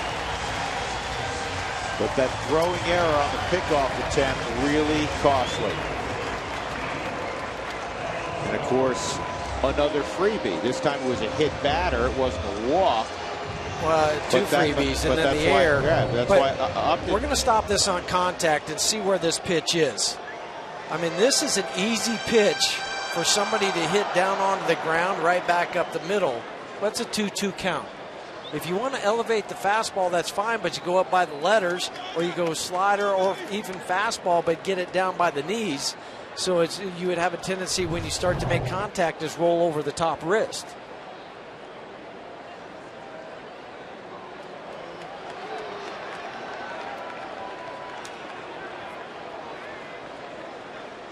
Yonder Alonso in a 2-0 ball game. Nobody out. Norris at first. Rockies have a semi-shift on. This is line to left, and it is a fair ball. Norris to third gets a stop sign from Glenn Hoffman. And it's now second and third. Nobody out for San Diego.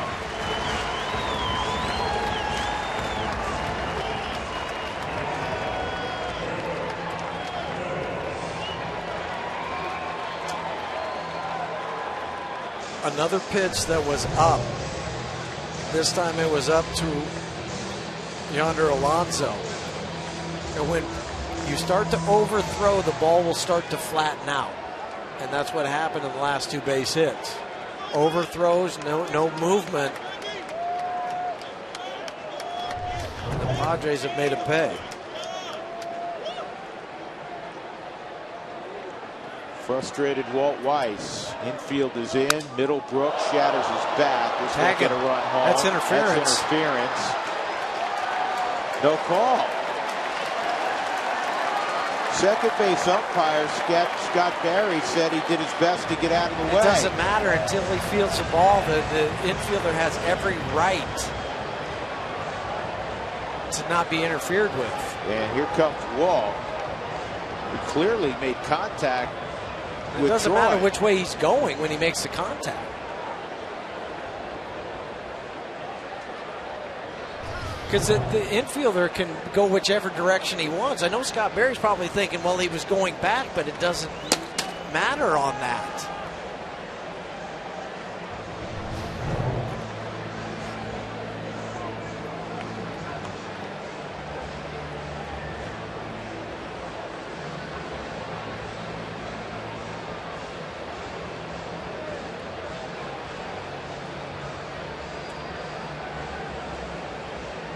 They're going to confer on this. I was always taught as an infielder, you have the right before the ball even gets to the outfield. It doesn't matter if you go back on it a half step. You still have that right to field the ball before anybody can bump into you. Fielder has a right to field the baseball. Unless it's been touched by somebody else first. See, that's, to me, that's interference. And I guess what Scott Barry's arguing is that he had room to field it, but he doesn't, though. He hit him. He hits him. That's ridiculous. I don't. To me, that's a no-brainer call. You know, maybe the third base umpire Ted Barrett saw it.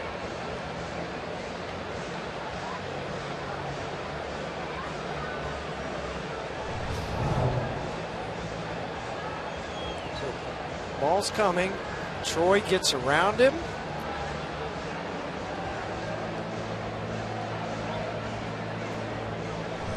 I don't know what he called. But they're still conferring. This is one of the longer, honestly, conferences I've seen. I think they have to go review this.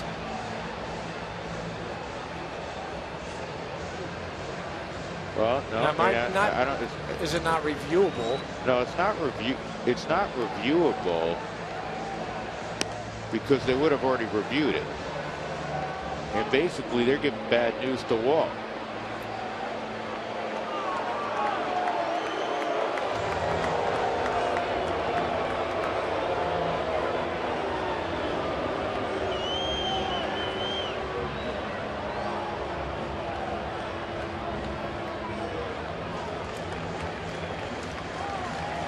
Wow.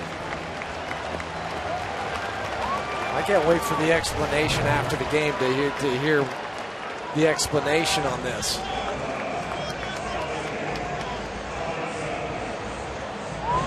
Could they be saying because it already went off his glove and then he made contact? I'm assuming that's what they're saying. I can't imagine what else they would have said. It'll go down as an E6. So they're going to play for 2 up the middle, and they'll play basically even on the corners. Though where Nolan's positioned right now, Jeff, it looks like he's going to go around the horn. We'll see. It depends how hard Amarista were to hit it on the ground. Nobody out, bases loaded. This is stay in the game right now situation. Where'd Pet go? Well, and that's what I said 2 or 3 minutes ago. And you had all that trouble early. Don't let this spiral out to where it's a 3 or 4 run inning. It's an error on Tulowitzki. It's his 3rd error of the year. 1-1 on Alexi Amarista. He hit it on the ground on the left side his first time up. This is popped up and not going to be playable. Thought for a moment it would have a chance to stay in.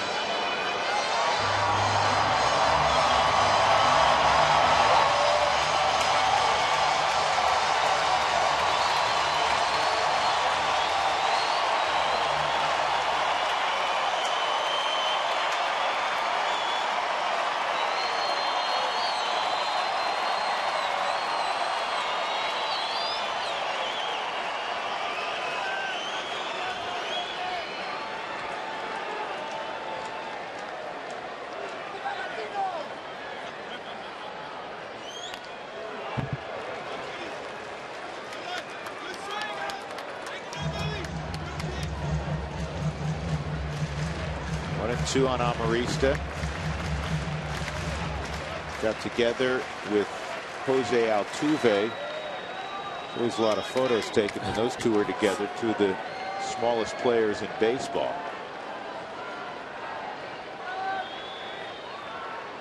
1-2. Ground ball, and DJ not going to have a play either. Wow. You may not see that again this year. Back-to-back errors in this infield. 3 errors total.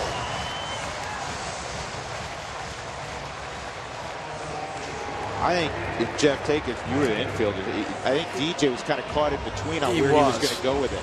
Yeah, because he's playing back in double play depth. He goes to his left to field this. He knows he still has time, but he's trying to be so fast in hopes of getting the double play that it came up and kicked off the heel of his glove.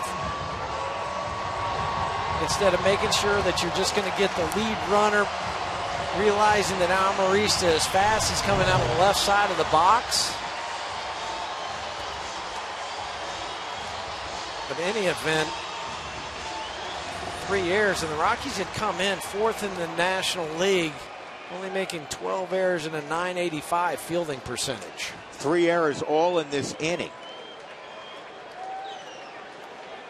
Butler hit Upton, and then he tried to pick him off and threw it up the right field line. 3-0, nobody out. Kennedy at the plate.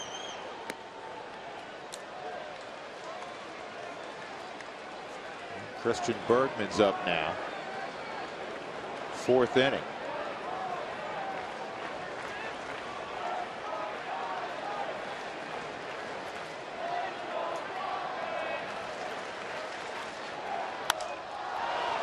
And this will be an infield fly rule. 1 out.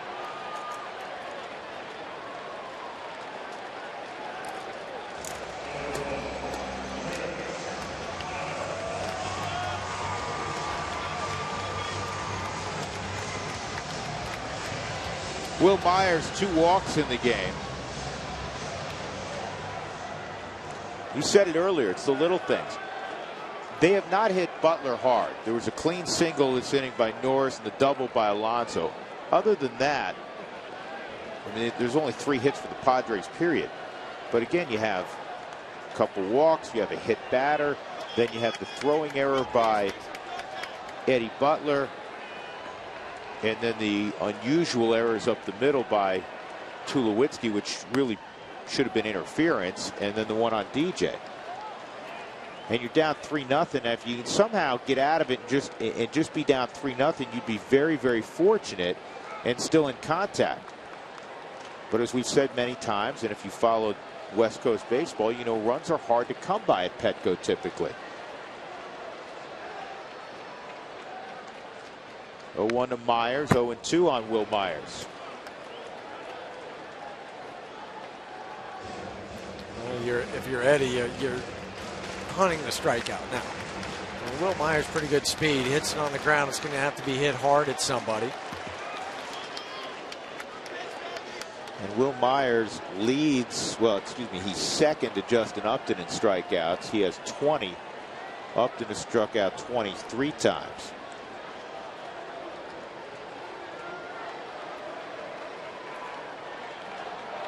Steve Foster just said he's ready, talking about Bergman. And I think in a perfect world, you'd love to see Butler get himself out of this and be able to continue on. This is down the right field line. This got to go foul. It's a big problem. It's a foul ball.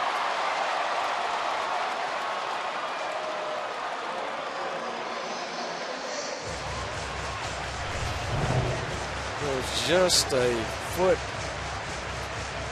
foul, and that was going to be trouble. If that was on the line, with Amarisa's speed at first base.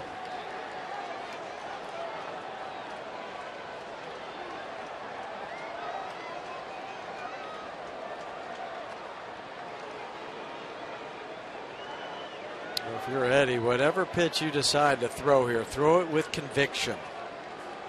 Even if it's a slider, throw it down and away from Myers. He stands upright, so he's going to have trouble low and away. Hundley wants a fastball up, and it's too tall. 1-2.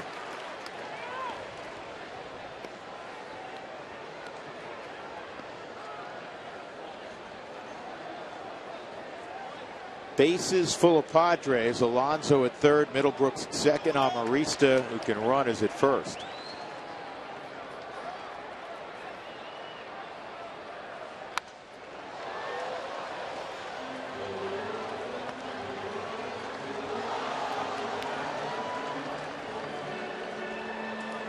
All those pitches on the forward strike zone have been fastballs in to Myers, trying to tie him up.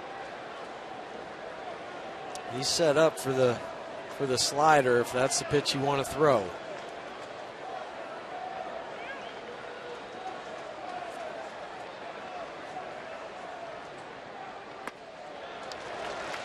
Wasn't close enough to induce a swing, so it's 2-2. Hey, schedule a group outing at Coors Field. Get discounts and scoreboard recognition when you bring your group of 25 or more.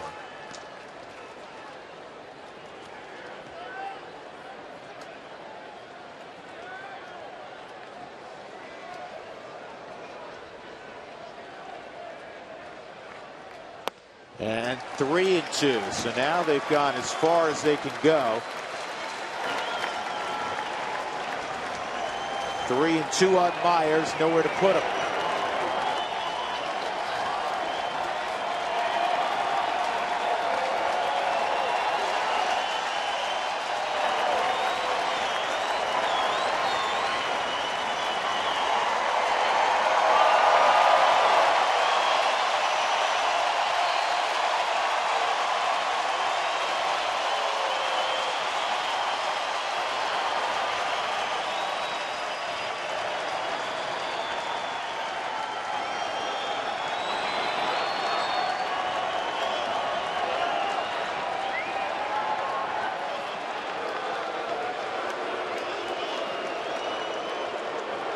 He shook off 3 different signs from Nick.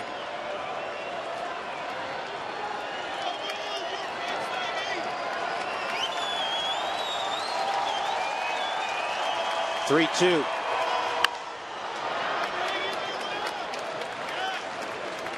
And we'll do it again.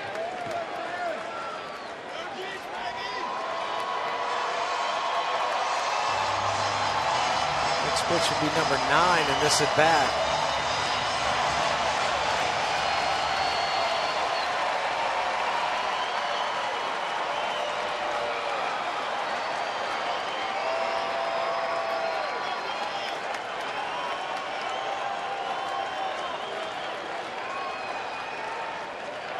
It's a slider again.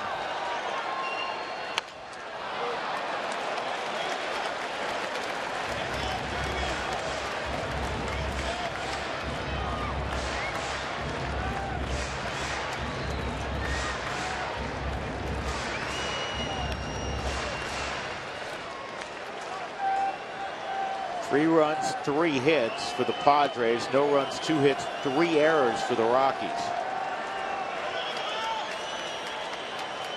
Butler needs a hard ground ball right at one of his infielders. 1 out.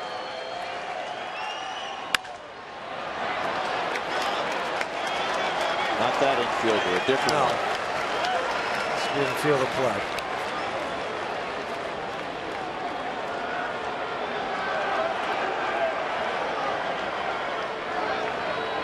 We'll see just about everything in this at bat. Fastball, sliders. They're all over the strike zone.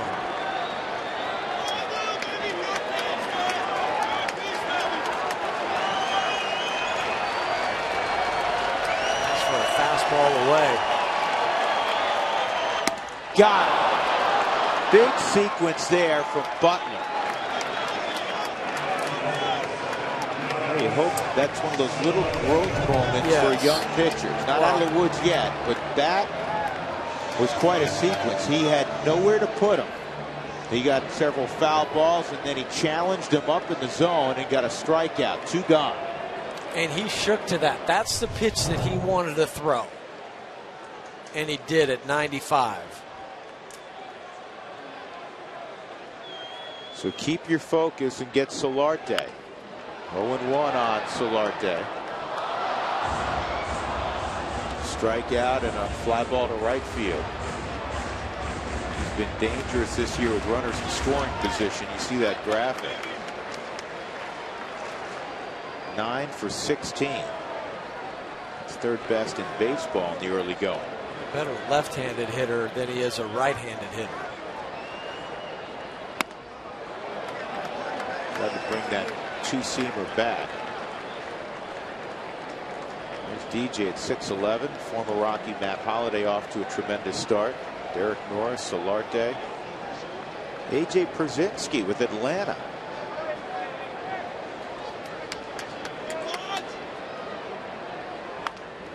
High pop out of play.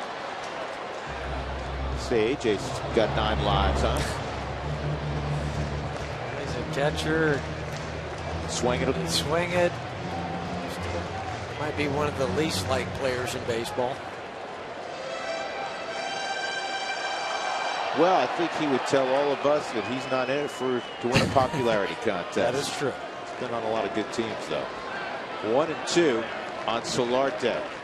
Base is still full of Padres. See if Butler can get out of this. Base hit center field, that'll score 2.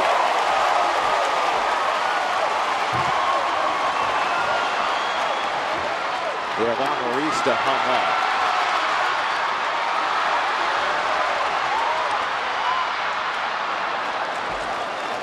Final outs recorded, but a base hit by Solarte, who's been on fire with runners in scoring position, and it's 5-0 Padres.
your way right after Sunday's game.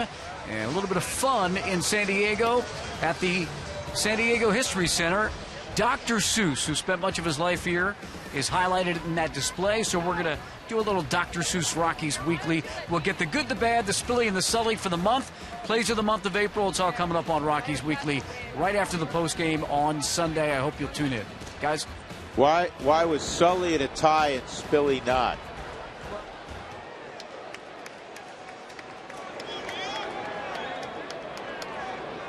Find out on that. Yeah, we'll have to find out. Drew Stubbs will lead it off, 5-0. San Diego leading. That inning was most odd. Looked like there should have been an interference call. Instead, 3 errors on the Rockies, 3 runs on 3 hits. There was a hit batter. Descalso's on deck, so Eddie Butler will get just 4 innings in, and that trend continues where the Rockies starter does not work deep into a ball game. Part of it was his fault. Part of it was the infield not helping him out. This ball's crushed to deep left field, and Drew Stubbs with his first hit of the year. It's a home run to get the Rockies on the board. Hopefully that gets the Rockies going and it gets Drew going.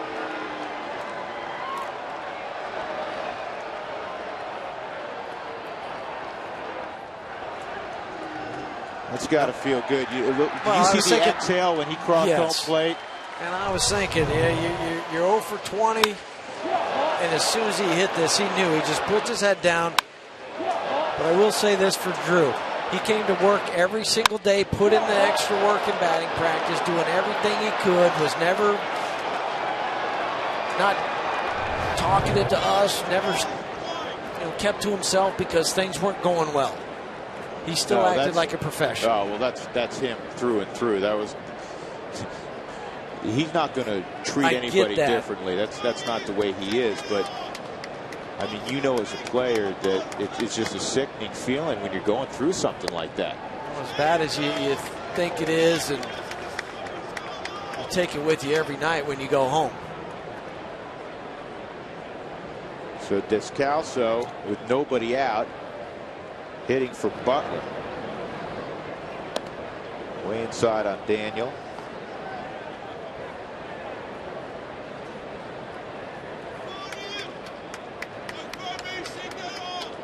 I hear you cue the comeback.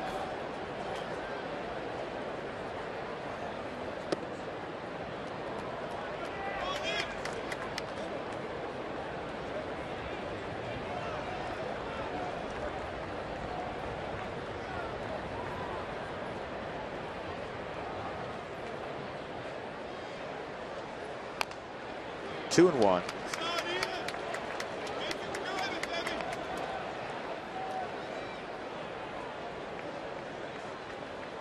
One for 6, pinch hitting for Daniel.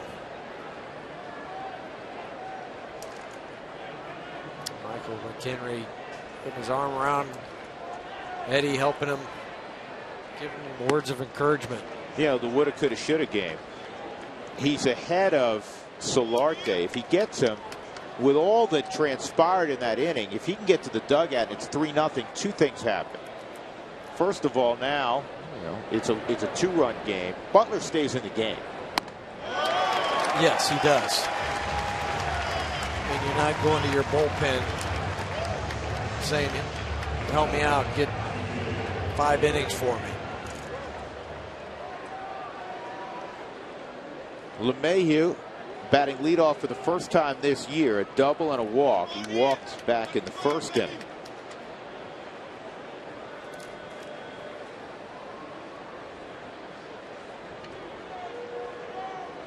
I'm sure Drew would put his head on his pillow at night and say, I wonder if I'm ever going to get a hit again.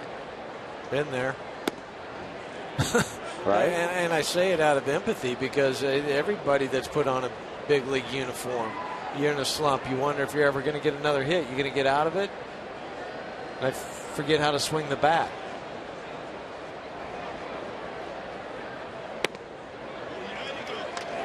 Ball and a strike.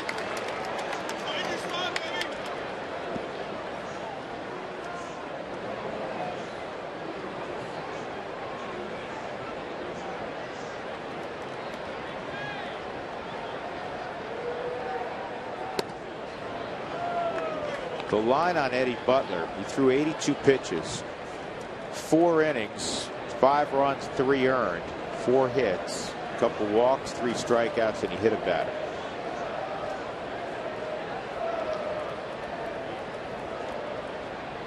Outside, 3 balls and a strike on LeMahieu.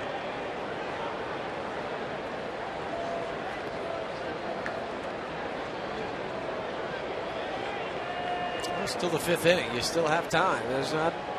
We talk about runs are a premium here, but we've also talked about the bullpen for the Padres. Chip away, a run here, a couple there. And Kennedy at 84 pitches here in the 5th inning, so he doesn't have exactly a low pitch count.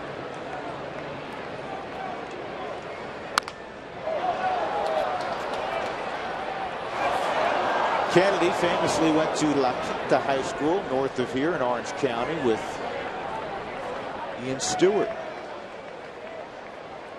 Stewart was going to go to Southern Cal also, but he was drafted by the Rockies in the 1st round and signed.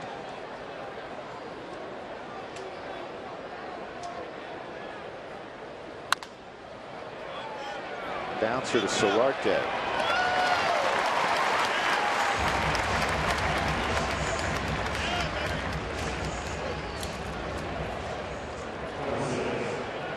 Second ballpark off the bucket list. Safeco, Mariners Padres last year. Beautiful park it is. And the Rockies will be at Safeco, Sarah, later on this summer. Actually, late in the summer in September. We're looking forward to that.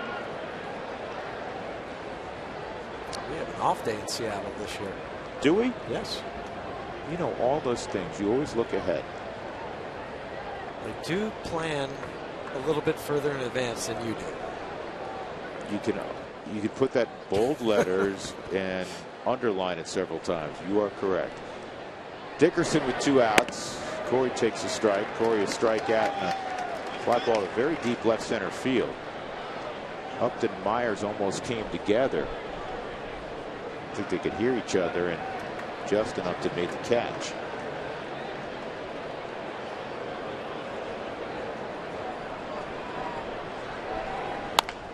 Hard on the ground, but right at Yonder Alonso. In the inning, the Rockies get a run back.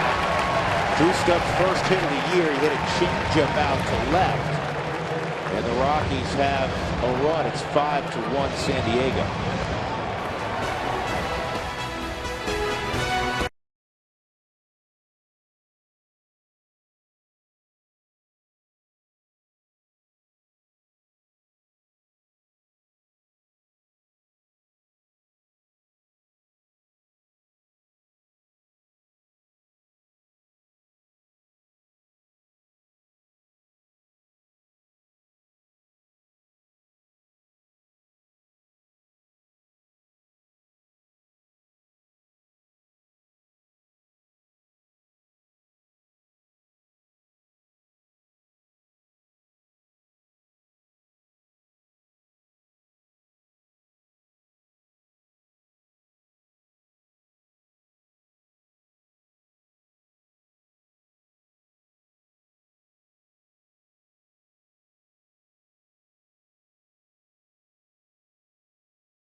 New Ford F-150. It's not just a truck, it's the future of tough.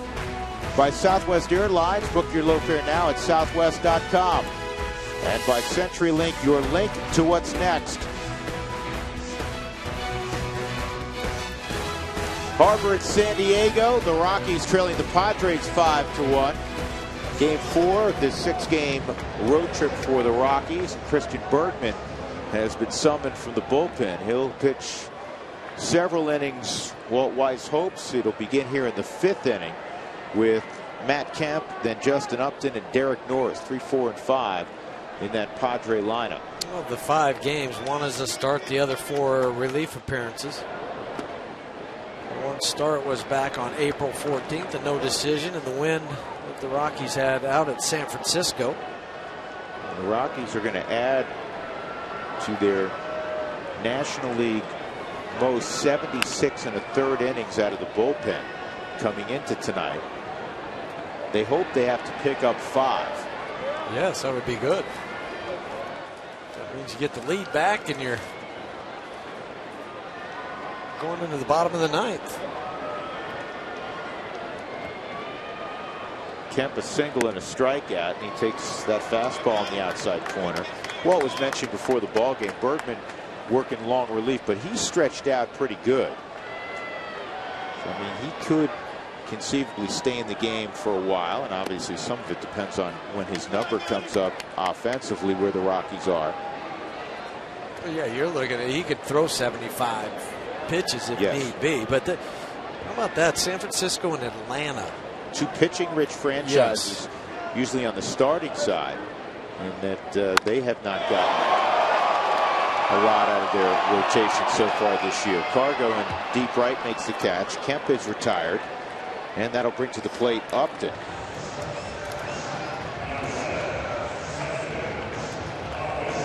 The Padres had lost 7 of 8 coming in. Houston outscored San Diego the last 3, 30-9. Out hit them 36-19. In fact, on the homestand,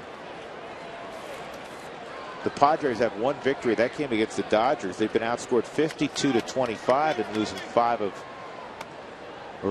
6 of their first set, or 5 of their first 6 on this homestand. A 9-game, 10-day homestand. I'll get it straight. And they head off on the road for 9 days, or 9 games, 10 days. Well, that's a lot of days and games, any way you slice it. Yeah.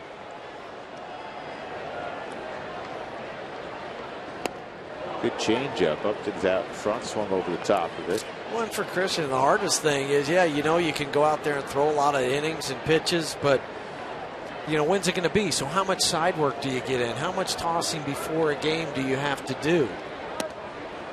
Because you never know when that night might be. I think that's the hardest role for a long man in the bullpen, is to know the workload. How much do I do in between when I'm going to step out on the hill again? That's a good point. That's a punch to right. So Upton's on for his 3rd time. First hit, reached on an error. Reached on a fielder's choice. Then was hit by a pitch, and now the single. 1 out. Derek Norris coming up. Norris an RBI single in the 4th.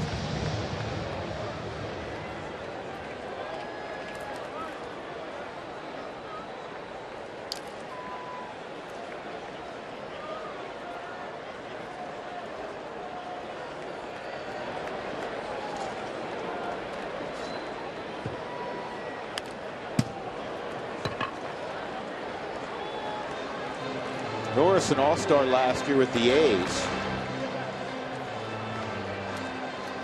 Original draft pick of Washington.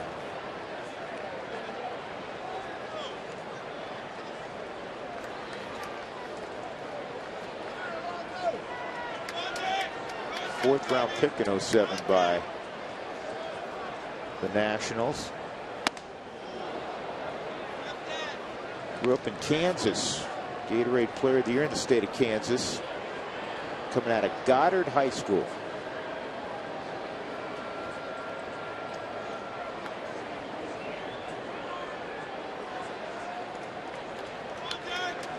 he signed out of high school, but not surprisingly, you know, where he was going to go play. In college, had he decided to play in college. Wichita State. Tough play for Tulo, can't get it. And nobody's at third base. Bergman finally got over there. Arenado had gone out initially. And Wise base running by Upton. He saw nobody there, and he ends up getting an extra 90 feet. First and third, one out. And that's going to be on Christian not to get to the bag. Got caught watching the play, standing on the mound, and then Troy couldn't get it. But Corey could not. He had nobody to throw it to. And Nolan starts to get out, and once, I mean, Nolan could have gone back sooner, but that's also the pitcher because you have the whole play in front of you. If he goes over to third, Justin Upton doesn't even try to get to third base. Yonder Alonso.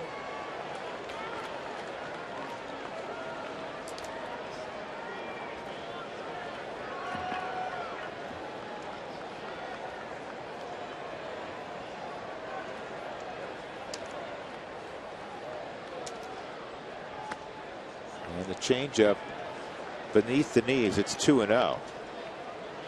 Yeah, good combination here to turn two if you can get a ground ball. Norris is at first and Alonso at the plate. Not exactly Vince Coleman and Willie McGee.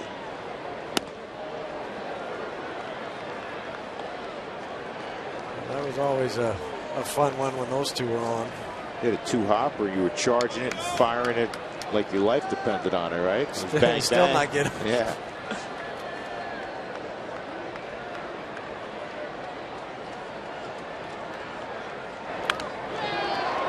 Fly ball to shallow right. This is going to be tough, and nobody's going to catch this. Throw to second, not in time. Another bloop single. That one drives in a run. Upton scores, and it's 6-1 San Diego. Two sand wedges this inning. Yeah, not many times where you'll see bloops like this, but also on back-to-back plays. They'll drive in a run, and then Carlos had a chance to get Norris at second base because he was only halfway. But watch when he bobbles the ball. Not his fault. He was trying to get it out of his glove and make the throw quickly just a second. Upton goes back to the bag, doesn't have to tag up, and he trots home. But Carlos, on the transfer, dropped it, picked it up. By that time, it was too late. First and second, one out. Middlebrooks at the plate.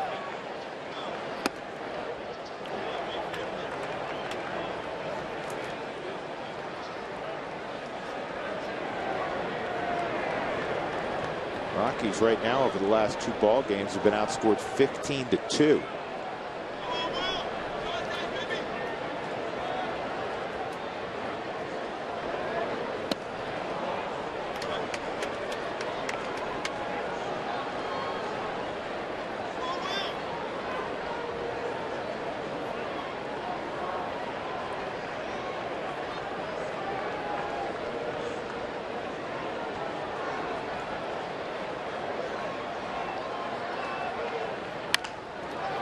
To third, Nolan will touch the bag. That's it.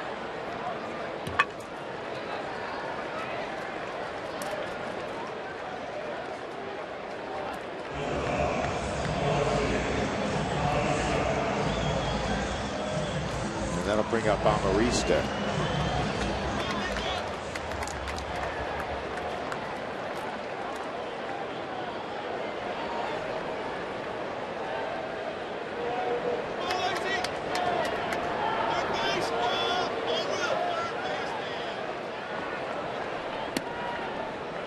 Off the corner, ball one. The Padres with 6 runs tonight. Last year they averaged 3.3 runs. That was worst in baseball. This year they're averaging about 4.6 runs, which is third best in the National League. And the interesting thing is, Jeff, the two teams that are ahead of them, actually they're tied with Arizona. The Dodgers are ahead of them, and then Arizona. So 3 teams in the NL West. Normally the Rockies are right there near the top in runs scored. This should end the inning. Tulo He'll have to go across the diamond to end the inning. But there were a couple of bloop singles. There was a clean single by Upton, another run. It's 6-1.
Got a run in the first inning, and the Rockies had a real bad fourth inning. There was a hit batter. There was probably what should have been an interference call. Then there were a couple errors, 3 in all in the inning.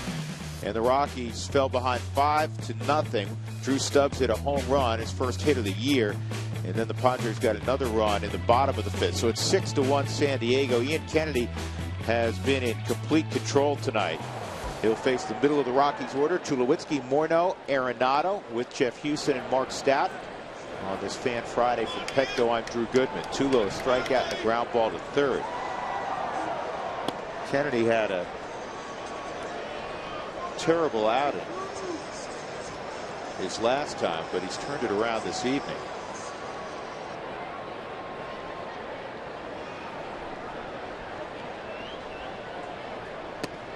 And that's on the outside corner.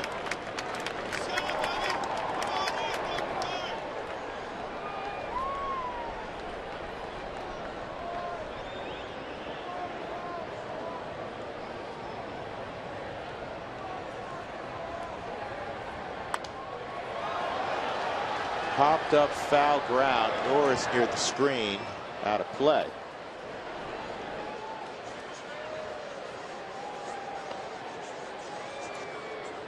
Just snuck back about 3 rows. There's not much room behind home plate here in San Diego.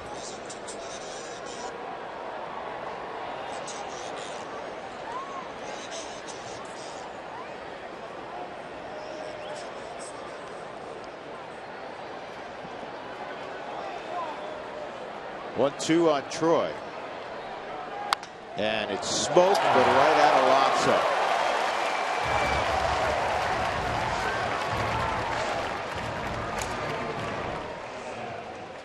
One out, Morneau coming up. It's time for our big hit presented by Mako. Turn the car you drive into the car you love. Monday, first inning, Justin Morneau with a 3-run home run. Got the Rockies off to the fast start, and they would go on to win that ball game 5-4.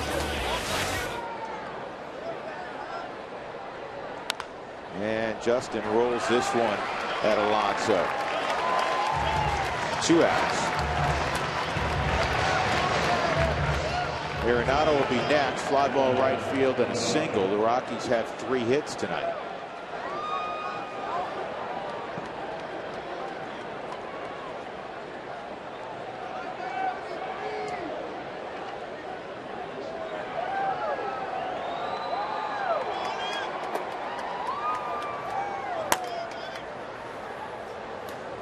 Quackenbush and Nick Vincent, who just returned to the big leagues today.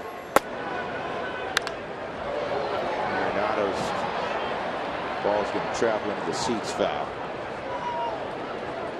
Ian Kennedy's up to 94 pitches. His spots due up first in the bottom half of the 6th inning, coming off the hamstring injury. Padres just had a day off. So I can see Bud Black going to Quackenbush, who is their 6th and 7th inning guy.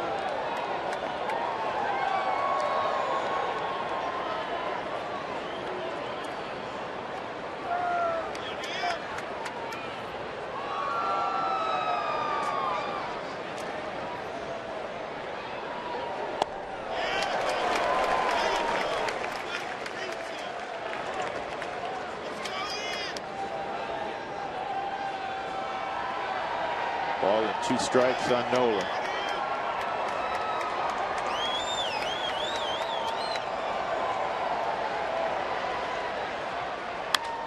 And this ball's in the air to deep left field. This one's got a chance to get out, and it will, despite the efforts of Upton. Home run number 4 for Nolan Arenado. 6-2. A 1-2 pitch. There's one area there you can climb just over the wall. I mean, as a hitter, it's from left center over to the left field line where it's 336. Nolan's thinking, I think I got enough, but it's San Diego, I'm not sure. And then you're also jogging, looking. Upton seems like he has a chance to make a play, but even with the leap and the help of the wall, it was still too far deep. Carr goes 0 for 2. Swings underneath the fastball.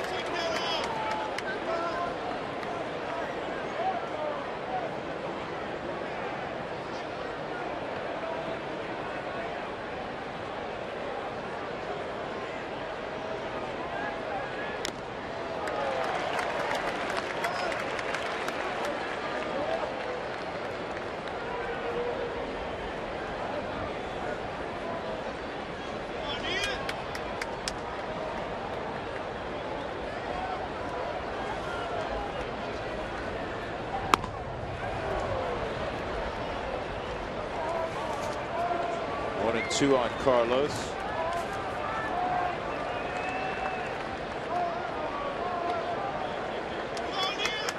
Nineteenth career start for Kennedy against the Rockies. And he got it with a heater. 6 strikeouts in 6 innings for Ian Kennedy. Nolan Arenado touches him with the long ball. We'll go to the bottom of the 6th. It's 6-2. 4th home run for Nolan Arenado.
get the Rockies another run. You know he can do it offensively and defensively. So let's take a tweet here on Fan Friday. Best third baseman in the bigs, offensively and defensively. Yep, this guy's going to say yes. You can still hit us up at RootSports_RM. Jeff, I've got a couple more hashtags for you if you want to hear a few. So here's one that says hashtag Arenotable. Okay. Not bad. This is rolling right towards me, so I had to look up. Hashtag Oh Nolan, he didn't. We've kind of heard that. How about hashtag Zilchonado? There's a lot of that. I'll put a list together for you for tomorrow. Please do. Put a list together I will. and keep tweeting. You can whittle it down. Yeah. All right. I might have to get help from Nolan, too. Good idea. Mark, we appreciate it. They're keep them coming. Some creative ones. Will Venable pinch hitting for Ian Kennedy.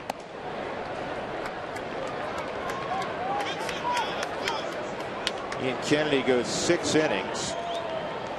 Allows 2 runs on 4 hits.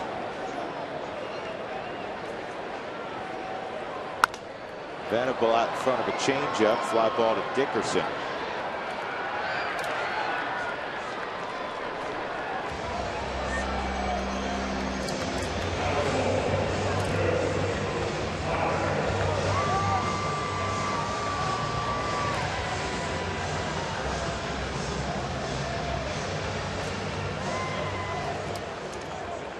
Will Myers, couple walks tonight and a strikeout. Myers scored the first run of the ball game for the Padres. He's now scored 22 runs. I don't know what Matt Carpenter's done tonight, but they tied. They came in tied for the major league lead in runs scored. Fastball from Bergman's in there for a strike. Second inning of work for Christian. Eddie Butler went 4 innings, 5 runs, 3 earned, 4 hits, couple walks, 3 strikeouts, and a hit batter. Now, you were doing a little research a moment ago. We were delving deep into the rule book on interference. Yeah, well, I'll read you what I've found and what I know is the rule right now. And a runner is adjudged to have hindered a fielder when he is attempting to make a play on a batted ball is out, whether it was intentional or not. Both he's out and the batter if there's less than 2 outs. So it would have been a double play if they would have ruled it that way. This had funky spin, and good job by Morneau staying with it, and he got it to Bergman. So we're going to go back to it. Now, the only question I have now is, did he make contact after Troy had attempted to field the ball? I think that's what they're saying. Is it once it went off his glove and kicked away, that's when he made the contact. Off the glove, then he makes contact. Yeah, and I think that's what they ended up calling. And he did. He obviously got his glove on it before there was contact. And that's we didn't have that angle earlier. Breaking ball for a strike on Solarte. Solarte, I think, had the biggest hit in that 4th inning. After everything that had taken place, 3 errors, it still was a 3-0 game, and Solarte behind in the count lined a single to center field to drive in 2 more and make it 5-0. Butler had the big strikeout after the lengthy battle with Will Myers, struck him out on a fastball at 95. Oh, if he gets out of that, it's just 3 runs on the board.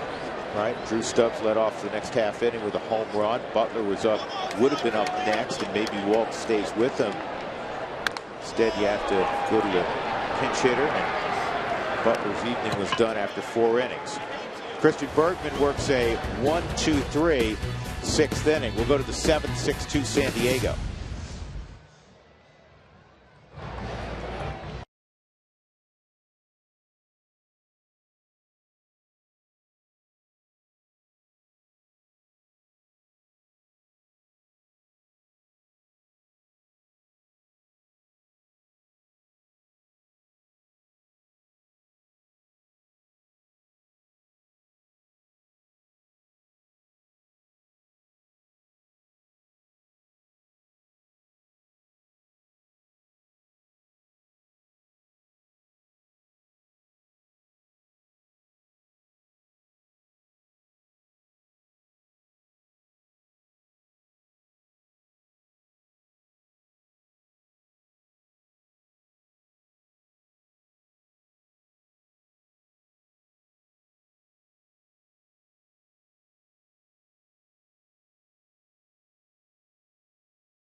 7-0. Still throwing hard. Still throwing 97. Kevin Quackenbush will be on for the 4th time this year. He'll take over in the 7th inning. And for the Rockies, Nick Hundley will be the first one up. Drew Stubbs, and then the pitcher spot. Ian Kennedy, 6 innings. For Quackenbush, 2nd year in the big leagues with the Padres.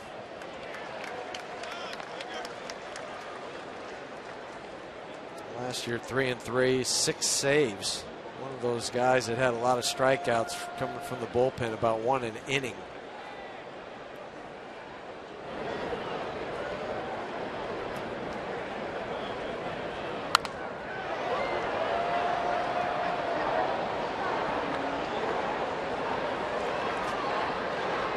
Scott Ober is now up in the pen again, but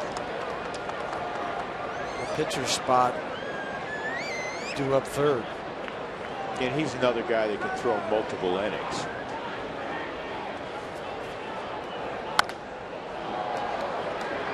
Fly ball right field. Matt Kemp is there.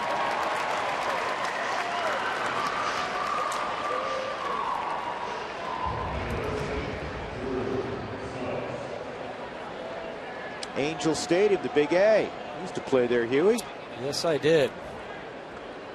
Both in the old one and then the renovated one. The old one as a visitor. So this Utah Utes shirt on. I was going to say, this guy's an Angel fan and a Utah Utes fan. Well, they got good athletic programs over at the U. On the hill in Salt Lake. Drew Stubbs hit a changeup out last time up, his first hit of the year.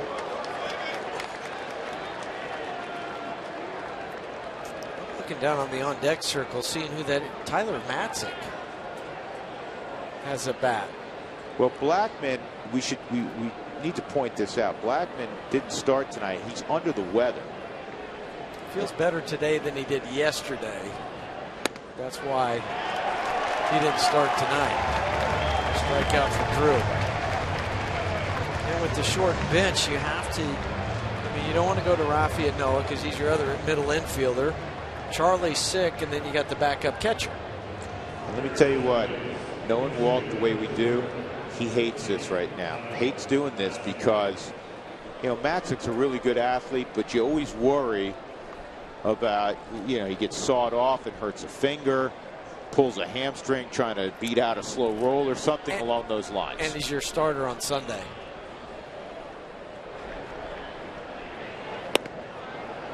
That's low, but it was called a strike. 0-1. There's Charlie. He's on the bench, but it's been his off day sequestered.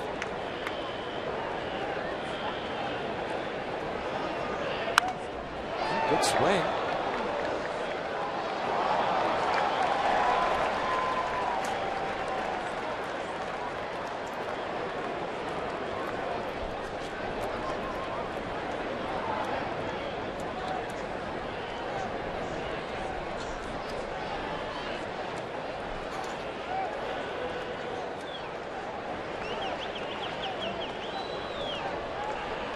Two fouled off.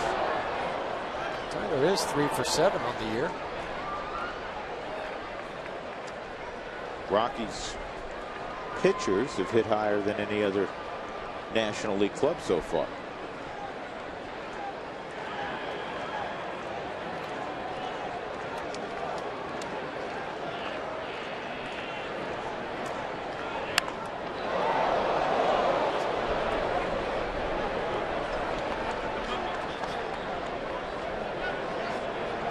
Tyler grew up just north of here, San Juan Capistrano.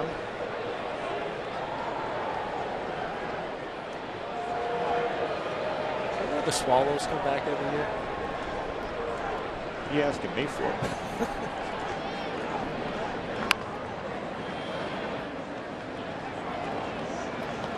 Got our attendance figure, 30,186 at Petco tonight.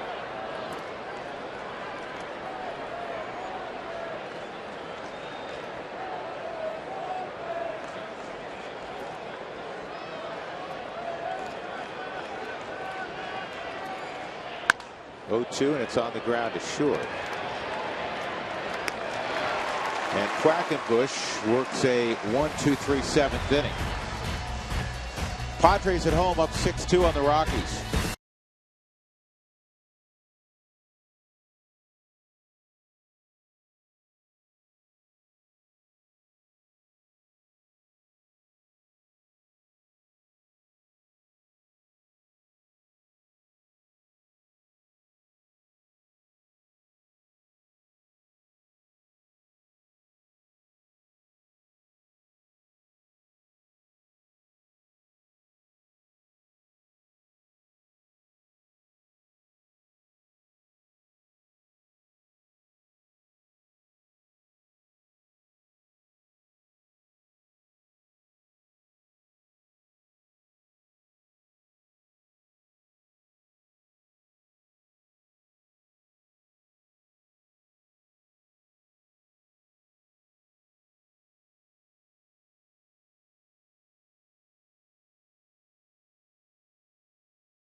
Is brought to you by T-Mobile.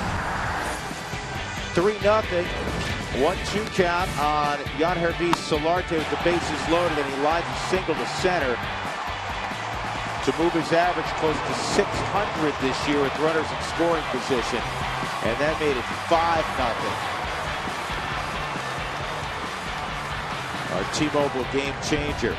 Rockies have made a change on the hill after Matzik hit for Christian Bergman. It'll be Scott Oberg here in the bottom of the seventh inning to face Matt Kemp. Kemp is 1 for 3. Seventh game for Scott Oberg in the big leagues. Last couple, maybe the last one in Arizona. 1 2/3 inning, 3 punch outs. Kemp takes a strike. Walt was asked today during his media gathering a couple hours before the ball game about trying to keep an extra position player on the road as he did last year. He played by Nolan. And he said, yeah, in a perfect world, we'd like that luxury, and you try to have the extra pitcher in the bullpen at home, where sometimes, as we all know, you need as many arms as possible at Coors Field, especially on a lengthy homestand. But because the Rockies haven't gotten great length out of their rotation, even out here on the road, they haven't had that luxury. They've had to, as he said, protect the bullpen. Now, with the day off yesterday, the bullpen was in good shape, but here Friday, again, you get 4 out of Eddie Butler, and you're going to go home and play 3 straight against Arizona. The schedule's been fairly kind early going. It seems like the Rockies have had at least 1 day off every week. Next Thursday is also an off day. But it's not something you can sustain. I mean, you can't keep going to that bullpen and hopes that they're going to be able to hang on and pitch all the way into August and September. I mean, it just doesn't work that way. No. It is not sustainable. I think anybody would tell you that. So You got to start getting innings out of the rotation. And it can't just be innings. Sometimes I think that's an overused term. He's an innings eater. Well, it has to be quality innings. Can't just be a guy out there with a 6 ERA. Tulowitzki's throw is high. Unfortunately, it didn't go in the stands. I think that's going to be an infield hit, given where Troy had to field it. But also Nolan cutting in front of him. And I would agree with you. Justin Upton can still motor down the line. So he gets it, but notice how his shoulders were when he was getting ready to throw that ball, still uphill. He wasn't able to get on top. When he gets ready to set and throw, his shoulders are still pointing up. And it will go down as a hit, and I believe that's the right call.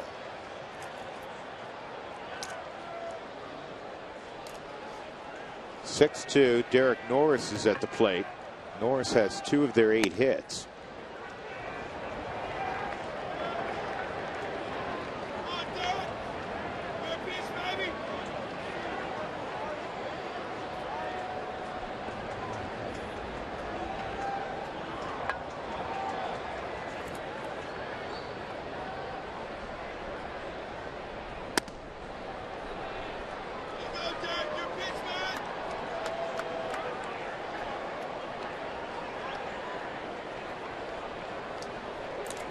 Looking at some stats earlier, Huey, out of the bullpen. The Rockies have 3 guys that have average fastballs above 95 miles an hour. Oberg's one of them. Axford is one of them, and Adam Ottavino been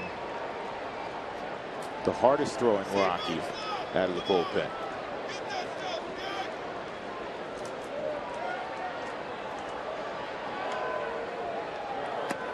You and I get this question a lot. The offense is down in baseball compared to where it was because of the guys that are coming out of the bullpens. The last 3 or 4 innings of a game now, everybody's throwing 95, and you're not facing a guy when he's tired. You get fresh arms, it seems like, every at bat. Well, Oberg's a great example of it. Right now, he's a young kid trying to make his way in the big leagues. He's got outstanding stuff. Runner going, and Upton's going to easily swipe second. Got a great pitch to go on a breaking ball. Nick had no chance. Second stolen base of the ball game for Justin Upton.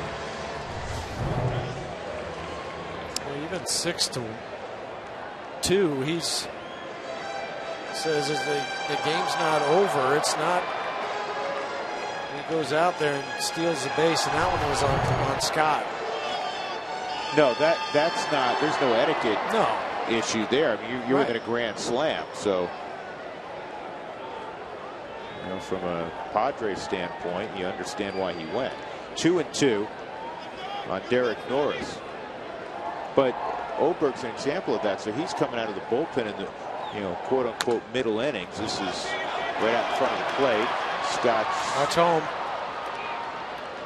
Going to get the out at first. Nolan was coming down the line. Hundley was retreating to cover the plate. But again, there's Oberg throwing in the mid-90s with a nasty slider. Well, and you go back even 20 years, the number of complete games to 10 years ago to what it is now. It's down into the low single digits of complete games. Yeah. Just doesn't happen. So Alonso doubling a single and RBI tonight. He's 2 for 3. He was 1 for his previous 18 coming into the ball game.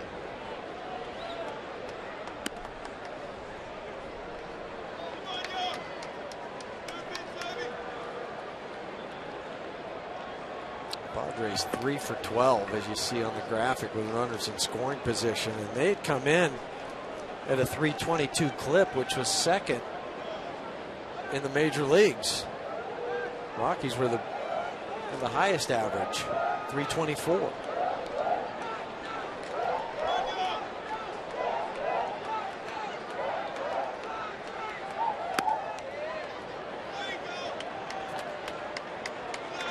What was strange about that is the Rockies leading baseball hitting with runners in scoring position, but in runs per game they're 10th in the National League right now, which in That's going to go up. I mean, this offense is too good.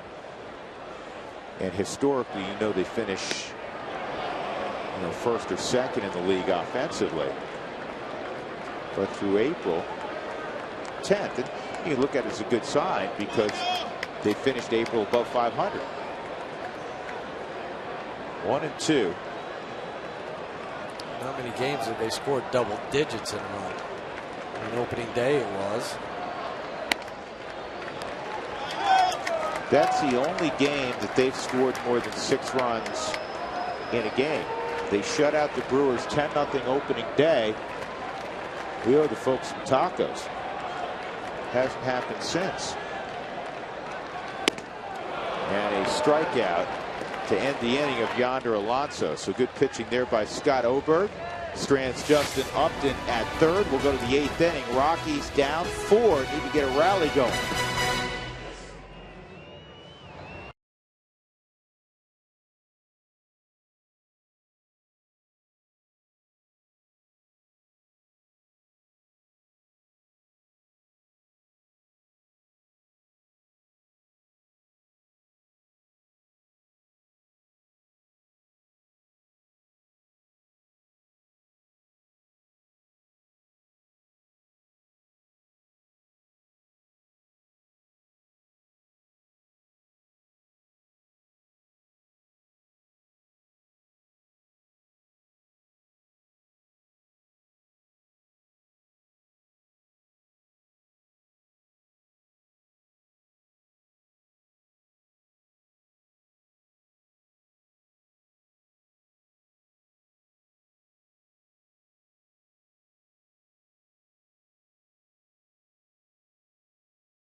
We go to the top of the 8th inning. The Rockies' upcoming home schedule brought to you by Remax.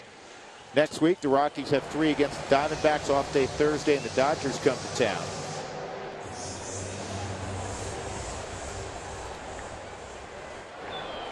And then the Rockies head back west again. Dale Thayer's on for the 10th time. He's unscored upon in 5 of his last 6 outings. You see, lefties have not done much against him. DJ LeMahieu is 1 for 2 and a walk, top of the Rockies order in the 8th inning. 70 appearances for Thayer last year, which was a career high. 70, that's a boatload. Ooh. Carlos Quentin retiring. Battled knee injury, knee ailments the last few years. For a long time here in San Diego, he was their only offense. He was their only long ball threat, legitimate long ball threat.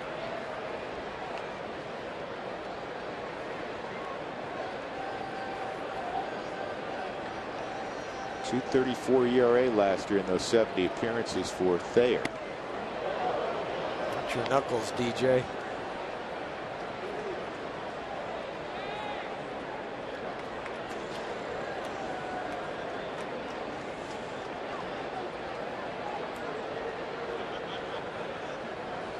Rockies 2 runs, just 4 hits.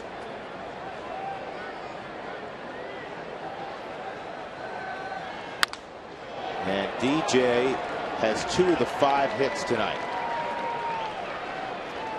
I'm laughing because of where Matt Kemp was before that ball was hit.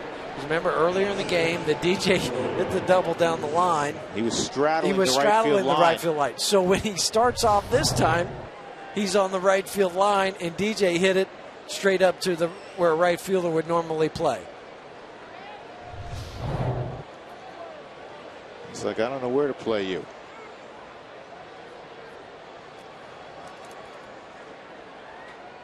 Dickerson a strikeout, deep fly to left, and a ground ball to first.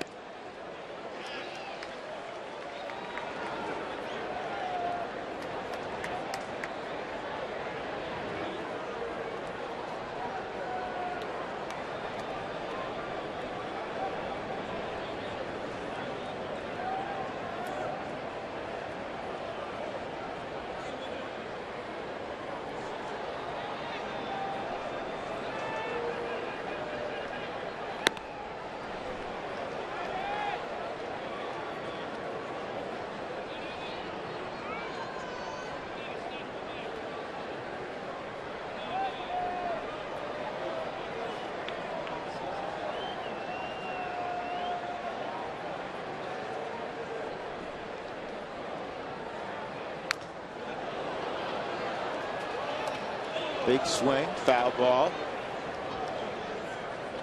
MLB.TV Premium. It's the #1 live streaming sports service. It's celebrating 13 years. You can watch every out-of-market game live or on demand in true HD. Real-time highlights, live look-ins, pitch tracking, and more. Blackout and other restrictions may apply. Visit MLB.TV for detail.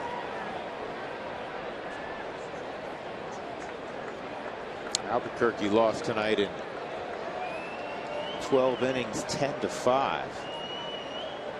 Salt Lake City. William Rosario has played the last couple of days down there, playing first base.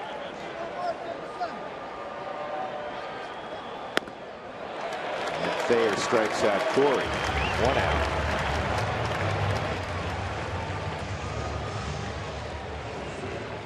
Tulo hit it really hard his last time up, a line drive, but right at the first baseman Alonso. So Troy is 0 for 3 tonight.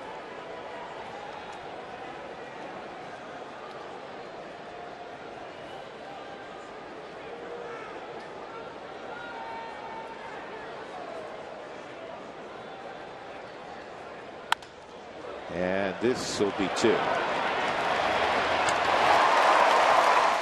So the Rockies go quietly in the 8th inning. They trail 8-2. DJ did have a base hit.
Link to what's next. Tomorrow, the pitching matchup for the 3rd time. Jorge De La Rosa will take the baseball.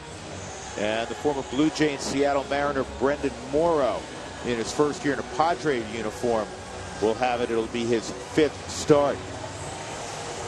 And let's check in with Mark Stout again. Mark? All right, guys, let's wrap up this Fan Friday.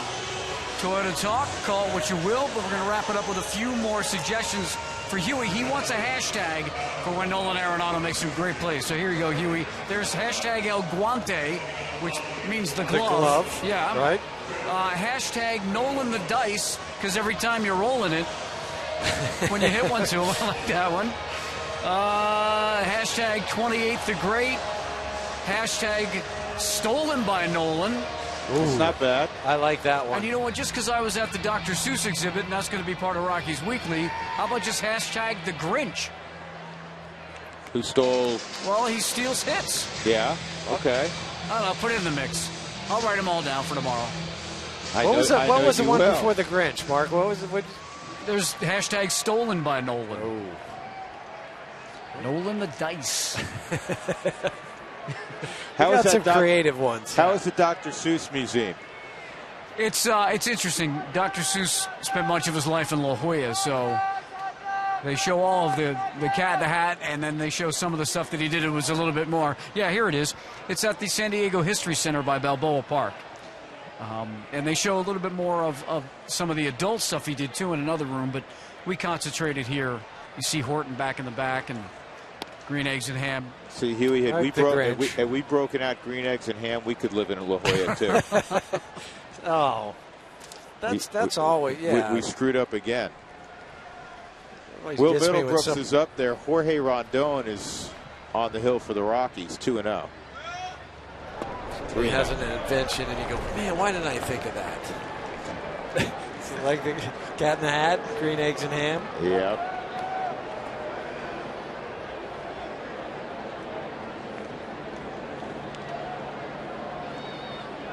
I wonder, and Mark probably saw it, I wonder how many different languages those books have been reprinted in. Rondon came up a few days ago when Ottavino went on the disabled list. Rockies picked him off waivers from the Cardinals. Big arm. And that's a strike at the knees. 3-2 on Will Middlebrooks. Third appearance in the major league, second in a Rockies uniform. Pitched in Tuesday night's game in Arizona. An inning in that affair. A live fastball, 96 to 98 miles an hour. Good hard slider.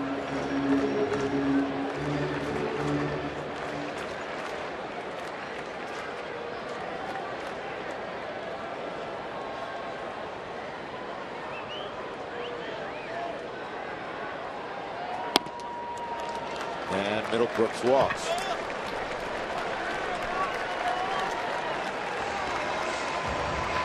Mark, what do you have?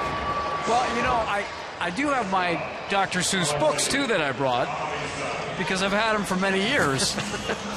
So you traveled with those. Is that what you're saying? I did. I'm writing Rockies Weekly, so I'm referencing Dr. Seuss. No, but you always travel with those. I've seen you with those. Ah, good point. Right. You never know when you're going to need them, right? Quality reading. One fish, two fish, red fish, blue fish. Story time with Mark Stout. High and away, ball one on Alexi Amarista, who's 0 for 3. Corey Spangenberg on deck.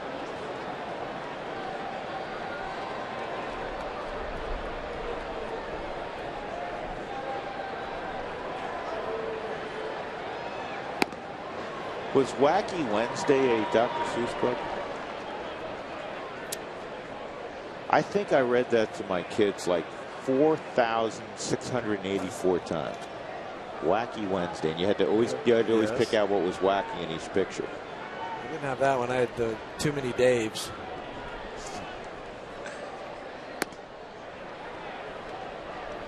Two and one. New Britain won tonight, 1-0. That a baby. Beat Richmond. They're 14-7. They've really played well.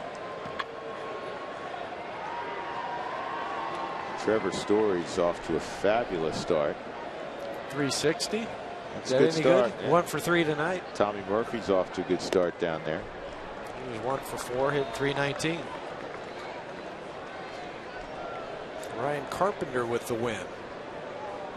Austin House with his 7th save.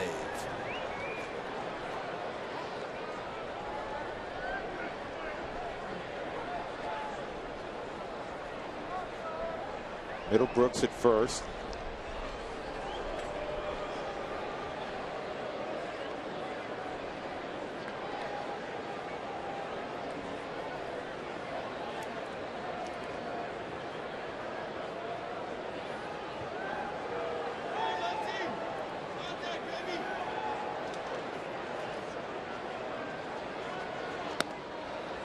And that's ball 4.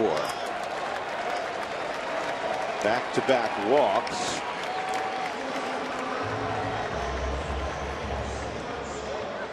And Spangenberg coming up, but Steve Foster's got to go out. Who Wants Tacos? Fans follow @RootSports_RM on Twitter to receive alerts for the Rockies Taco Special when the Rockies score 7 or more runs.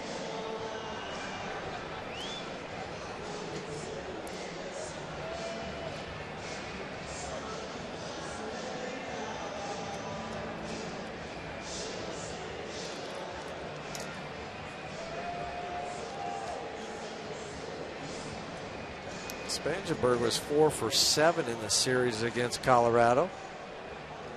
He had 2 pinch hit doubles in those 4 games. Pinch hitting tonight.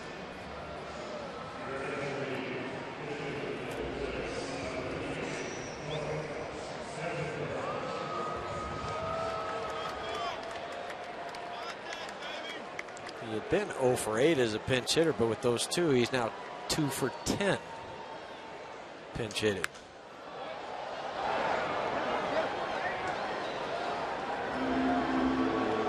Got a good swing. He's going to go down and check with Glenn Hoffman, the longtime third base coach for San Diego.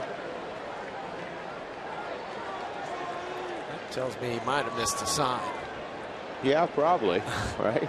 Wait a second. I know you're pinch hitting, but still have to check with me down here. Yeah, I assume they wanted him to bunt there because it's still a 4-run game.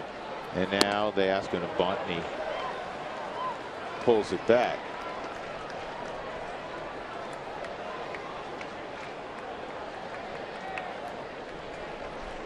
It's no fun, I would think, Huey, bunting against a guy who throws in the upper 90, especially a guy that's control is questionable. You were reading my mind because when Spangenberg squared around to bunt and then the ball comes by his ankles, it is tough. Yeah, he got that one down, and he's safe at first. Yeah. Wow. I didn't realize, I knew he's a good athlete. I didn't realize he was that quick. He got up the line. For a sacrifice bunt? That wasn't a bunt for base hit. That was a sacrifice bunt. It's a hit now. It will be. But he was giving himself up, and the bunt wasn't a particularly good one. Yeah, he can run. But that was the correct call. And with Rondon falling off the mound, instead of just taking a jab step, he shuffled. And I think that speed caught him by surprise.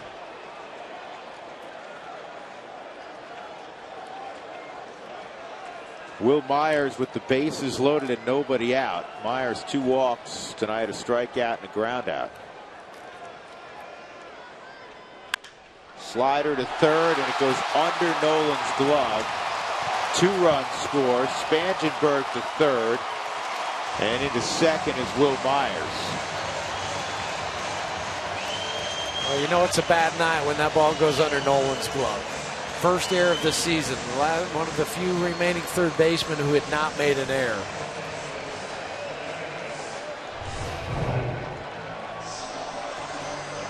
Obviously, Nolan gobbled these up all day long. And it just didn't bend the knees. It was a hip bend. It was hit hard enough, he would have been able to come home with that. So the Rockies have 4 errors tonight. They have an error on their shortstop, Gold Glover. They have an error on their Gold Glove second baseman, an error on their Gold Glove third baseman, and Eddie Butler had the other error. You make 4 errors, you don't often shake hands at the end of the night. It's 8-2 San Diego. And 4 walks and a hit by pitch. Solarte takes a strike.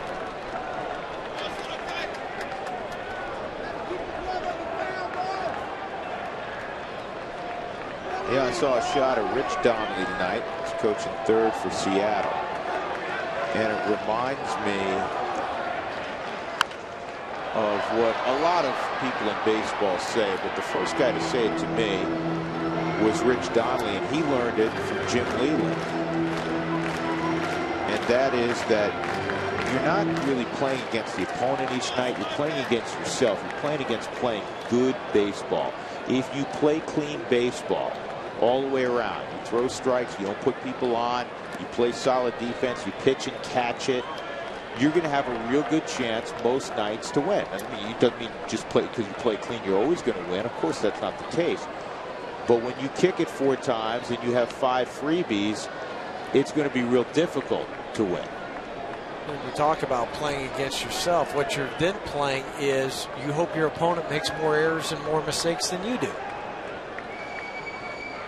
It's not unusual for that in any game, no matter what you're playing. If you're playing tennis, the other guy has more faults and unforced errors than you do.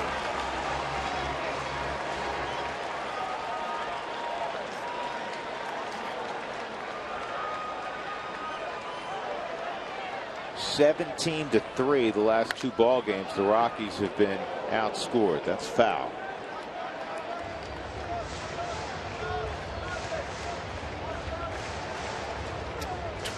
Third game in team history where they've had 4 more errors.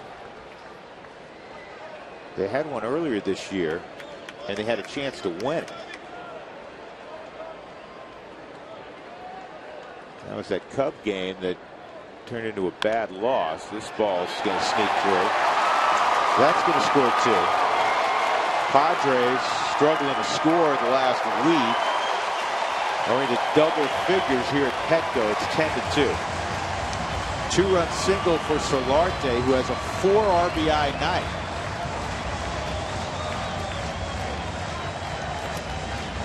He's taking some playing time away from Jed Jerko. Infield in creates bigger holes, and that was the case with the single for Solarte.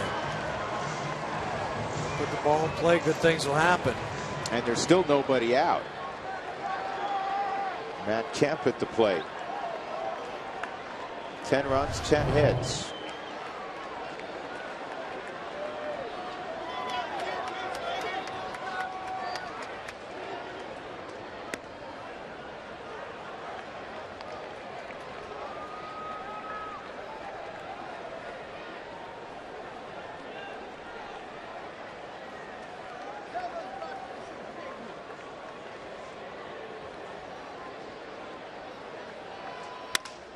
And that is a base hit. That's fair. Solarte will stop at third. Kemp with his 2nd hit of the night. 6 straight have reached here in the 8th against Rondon.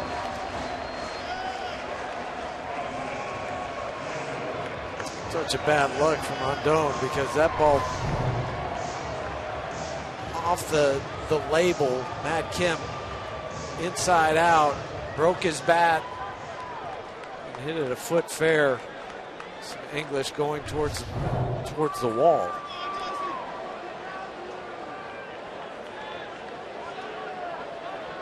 Christian Friedrich. And that's the last thing you want to do. I mean, you wanted Rondon to finish this thing out. You don't want a guy getting up in the bullpen and having to air pitches out and have somebody else have some wear and tear on them, going into tomorrow night's ball game.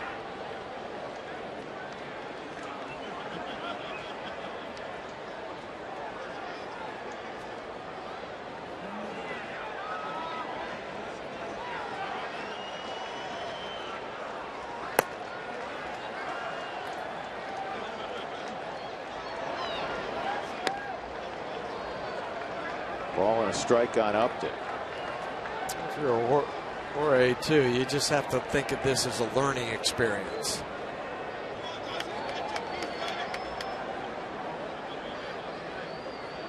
You go out there and you still think about making your pitches, but also know that you have to work on some stuff. You have to be able to command the zone, and it's not just throwing a fastball for a strike, it's throwing it for a strike where you want to throw it. And there's a difference, and that's the difference sometimes between guys that are on the ledge and just getting called up to a more experienced veteran guy. And I can hit my spot here with the fastball. If I want to go up and in, I can do that. And it's not every pitch, but the majority of pitches. That's a base hit for Upton, right center field. That drives in another run. Kent goes first to third. 7 men have come up. No one has been retired yet by Rondon in the 8th. 2 walks, 3 hits, check it, 4 hits and an error.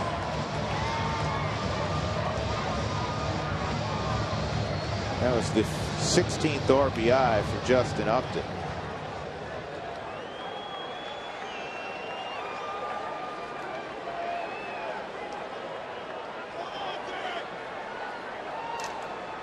Derek Norris at the plate.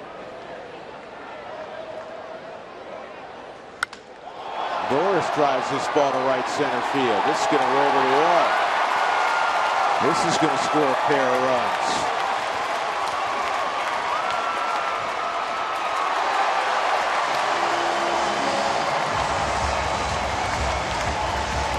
Eight men have come up. Nobody retired. Norris a 3 RBI night. He's got 14 ribbies. And Walt's going to have to go get Friedrich.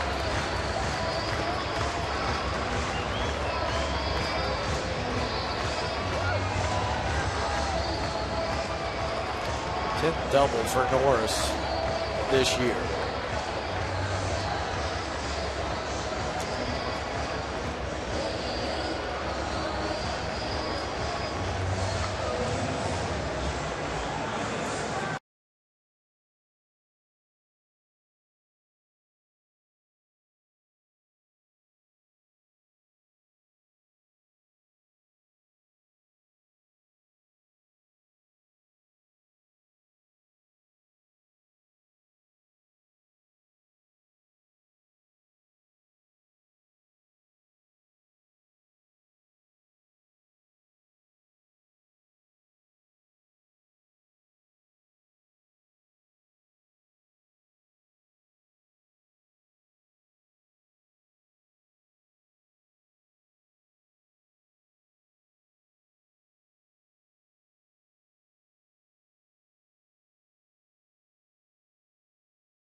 Just 5 hits, 4 errors for the Rockies. Christian Friedrich will face Yonder Alonso with nobody out in the 8th inning. Yonder Alonso represents the 9th man to come up here in what has been a 7-run 8th inning.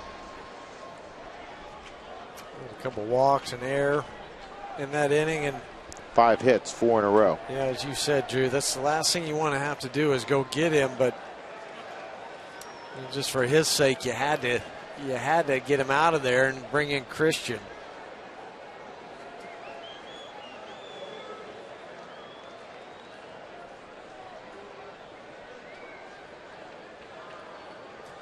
Last appearance for Christian was 29th a couple days ago in Arizona. No runs allowed 7 of the 10 innings that he's come in and pitched, or 7 of the 10 games, excuse me.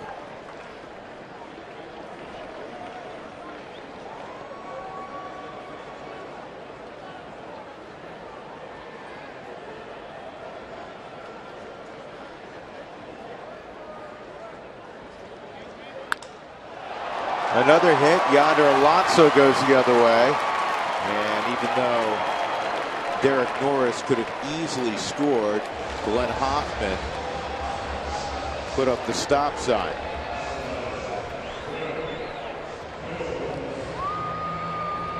Up to the mercy part of the ball game. Professional courtesy. Yep. So Will Middlebrooks, who led off with a walk, is up again.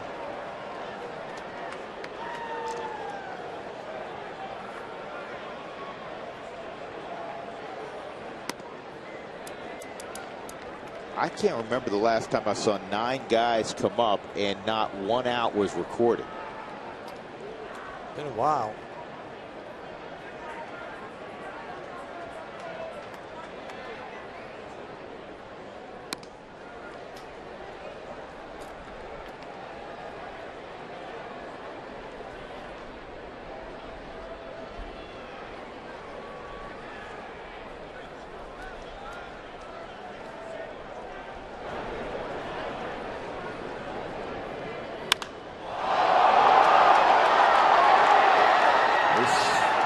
Stubbs near the warning track.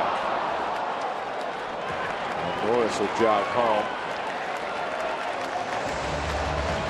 Sac fly from Middlebrooks, his 12th RBI. It's an 8-run inning.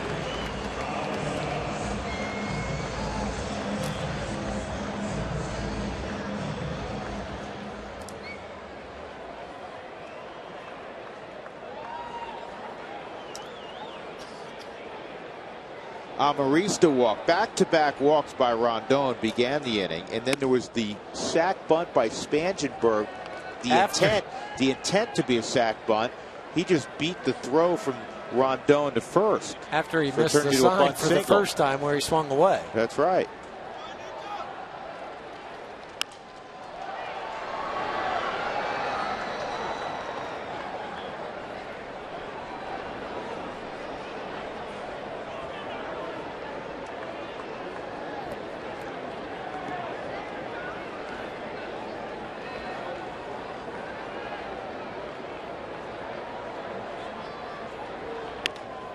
Line drive to Nolan, and he'll throw back to first, safe there.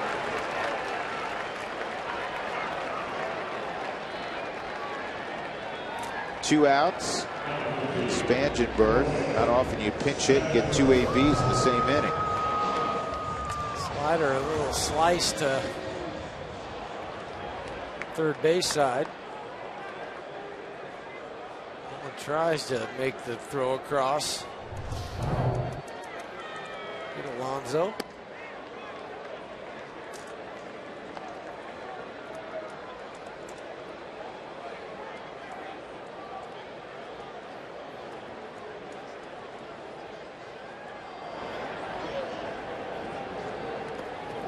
And 2-0 on Corey Spangenberg.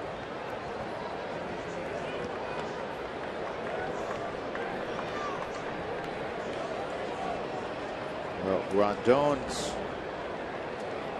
ERA just got dynamited. He faced 8 hitters, gave up 8 runs, 7 earned, 5 hits, 2 walks.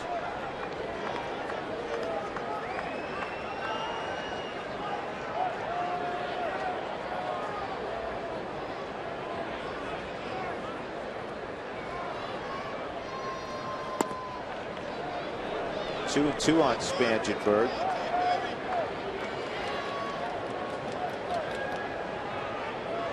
Padres first pick in the 2011 draft, 10th overall. And a ground ball, Nolan's going to get there. He's got to go to first, and just did get Spangenberg. 8-run inning for the Padres, 14-2. We go to the 9th inning.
Sales and service guaranteed.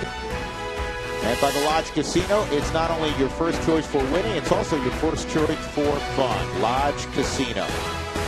Been no fun for the Rockies tonight. They're down 14-2 in the 9th inning. To Denver we go. And here's Jenny Cavnar. Jenny.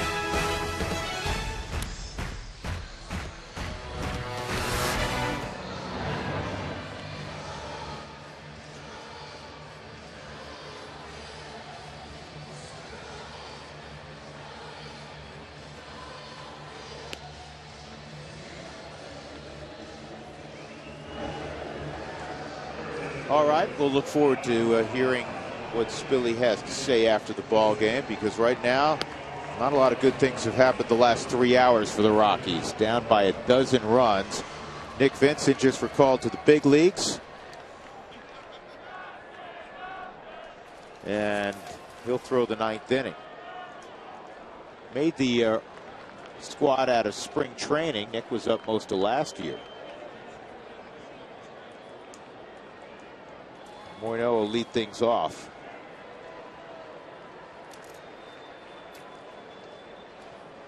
It's kind of hard for Nick with this spring. He had to be called into the office at the end saying, well, you got to go start the year down in AAA.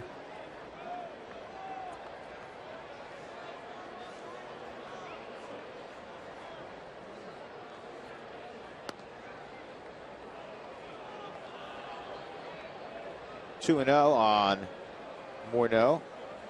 Justin, 3 ground balls tonight, 0 for 3. The Rockies runs 2 solo home runs. Drew Stubbs hit a solo home run for his first knock of the year, and Nolan Arenado hit a home run in the 6th. Nolan has a couple of hits tonight. DJ LeMahieu has a couple hits. Rockies have just 5. I said Vincent was sent down at the end of spring training. He was up for 4 days and then optioned on the 10th. So he did make an opening day roster, but then sent out quickly.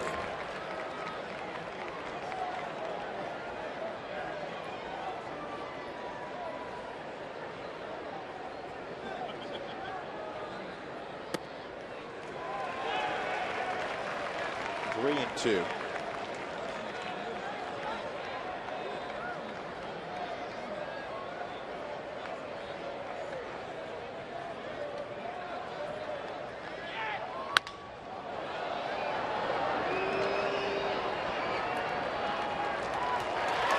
Myers has it. Again tomorrow, Jorge De La Rosa will go against Brandon Morrow.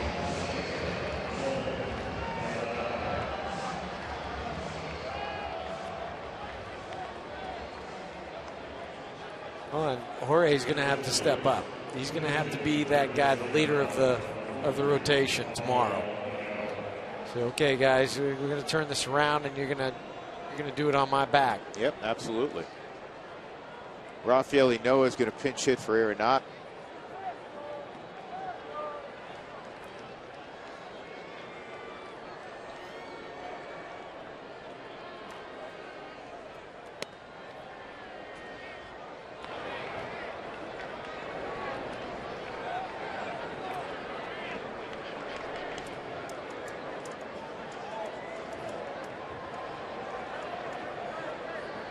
Raffy a switch hitter, and he takes a strike there, 1-1.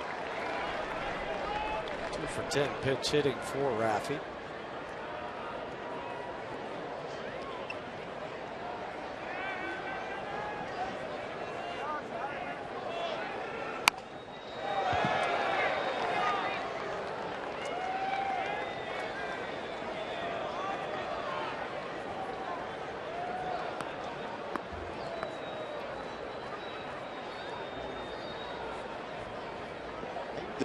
Unique dugouts in the major leagues. The stairwell's about half the size of these. Cut that stairwell down. Put more seats in. 2 outs.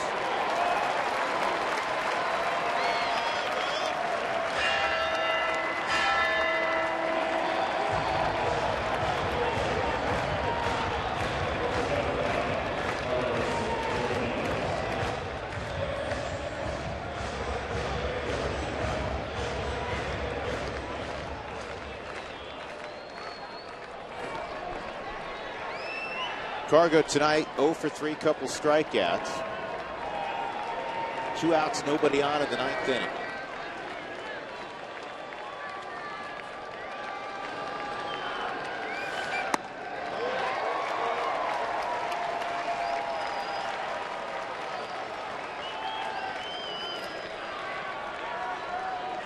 Well, for Cargo, you know, if you want to take something away, try to have a good at bat here. Hit a line drive somewhere.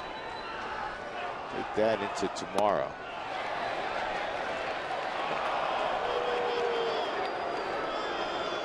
We talk about at bats and don't give any away. This is these are the games that you really mentally have to tell yourself, don't do that. As you say, Drew, take something positive into tomorrow offensively. Even if it's just an individual thing for Carlos. Yep.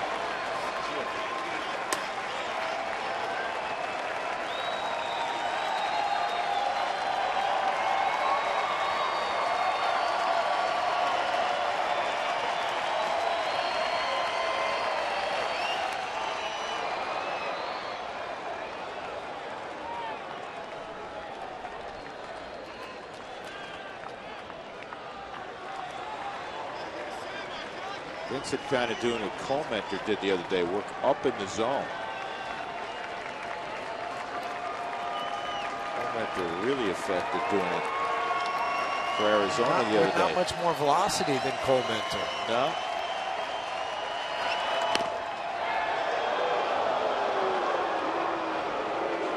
Back to the slider was outside.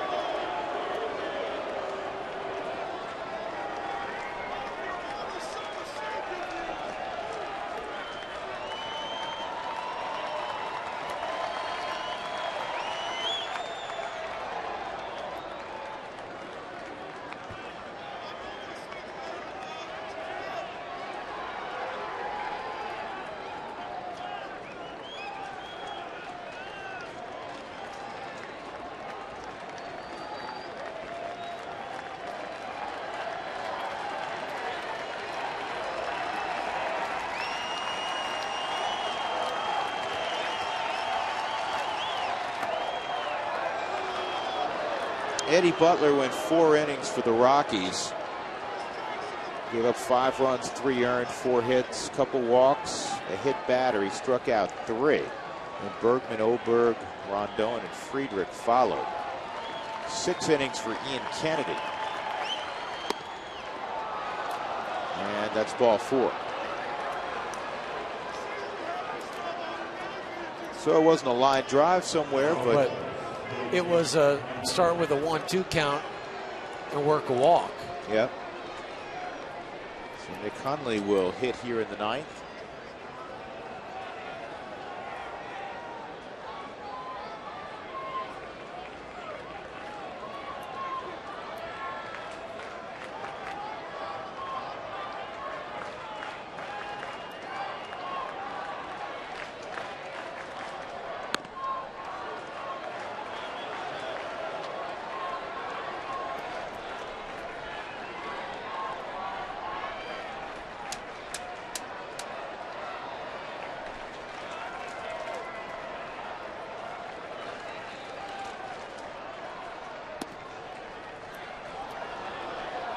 not going to endear yourself to your manager with a 12-run lead, spraying fastballs all over the place. And if you remember, he started Justin Morneau, I think, with 3 straight pitches out of the strike zone. Or your teammates. Yeah. Like, dude, see how far they can hit it right now. And that's a fair ball. So good for Nick Hundley. He's going to have himself a double. Cargo was going to stop at third, but he's going to come all the way around, get Nick an RBI. It's 14-3. 5th ribby for Hundley.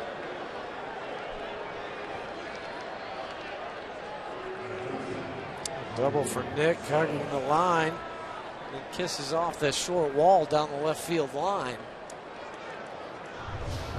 Justin Upton thought he was going to have to go play it into the corner. This is where it's really tricky playing left field here. Well, and that's what I said. Look at that wall.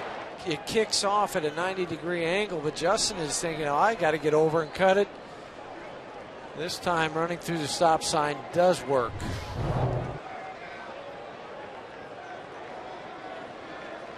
Stubbs tonight hit a home run on a changeup back in the 5th inning to get the Rockies on the board. As importantly for Drew, get him off the schneid this year. And he takes a strike.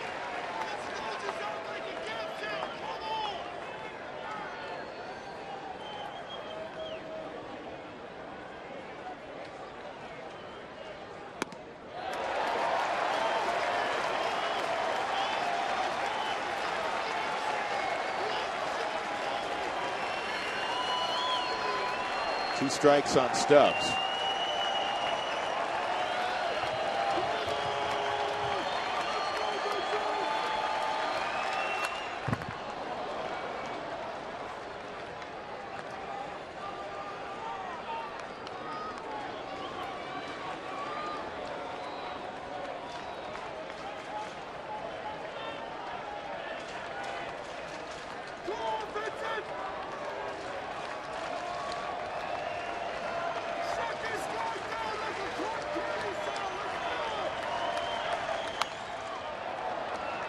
Slider's wasted.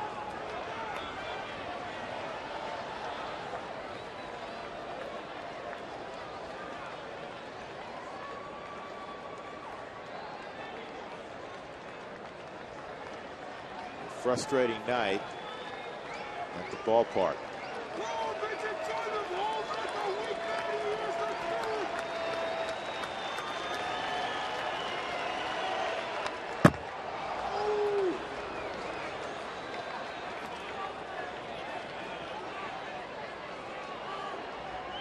Last 3 swings for Drew have been quality. Just fouling them, just missing them, fouling them back.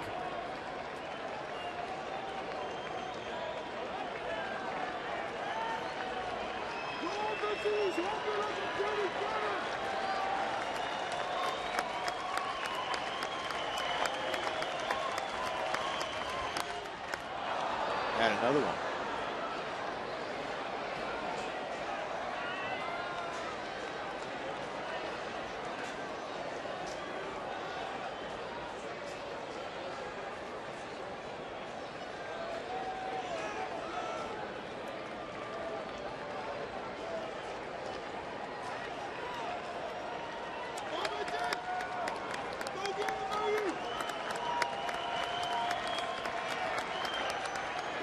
Strike 3 on a slider at the knees.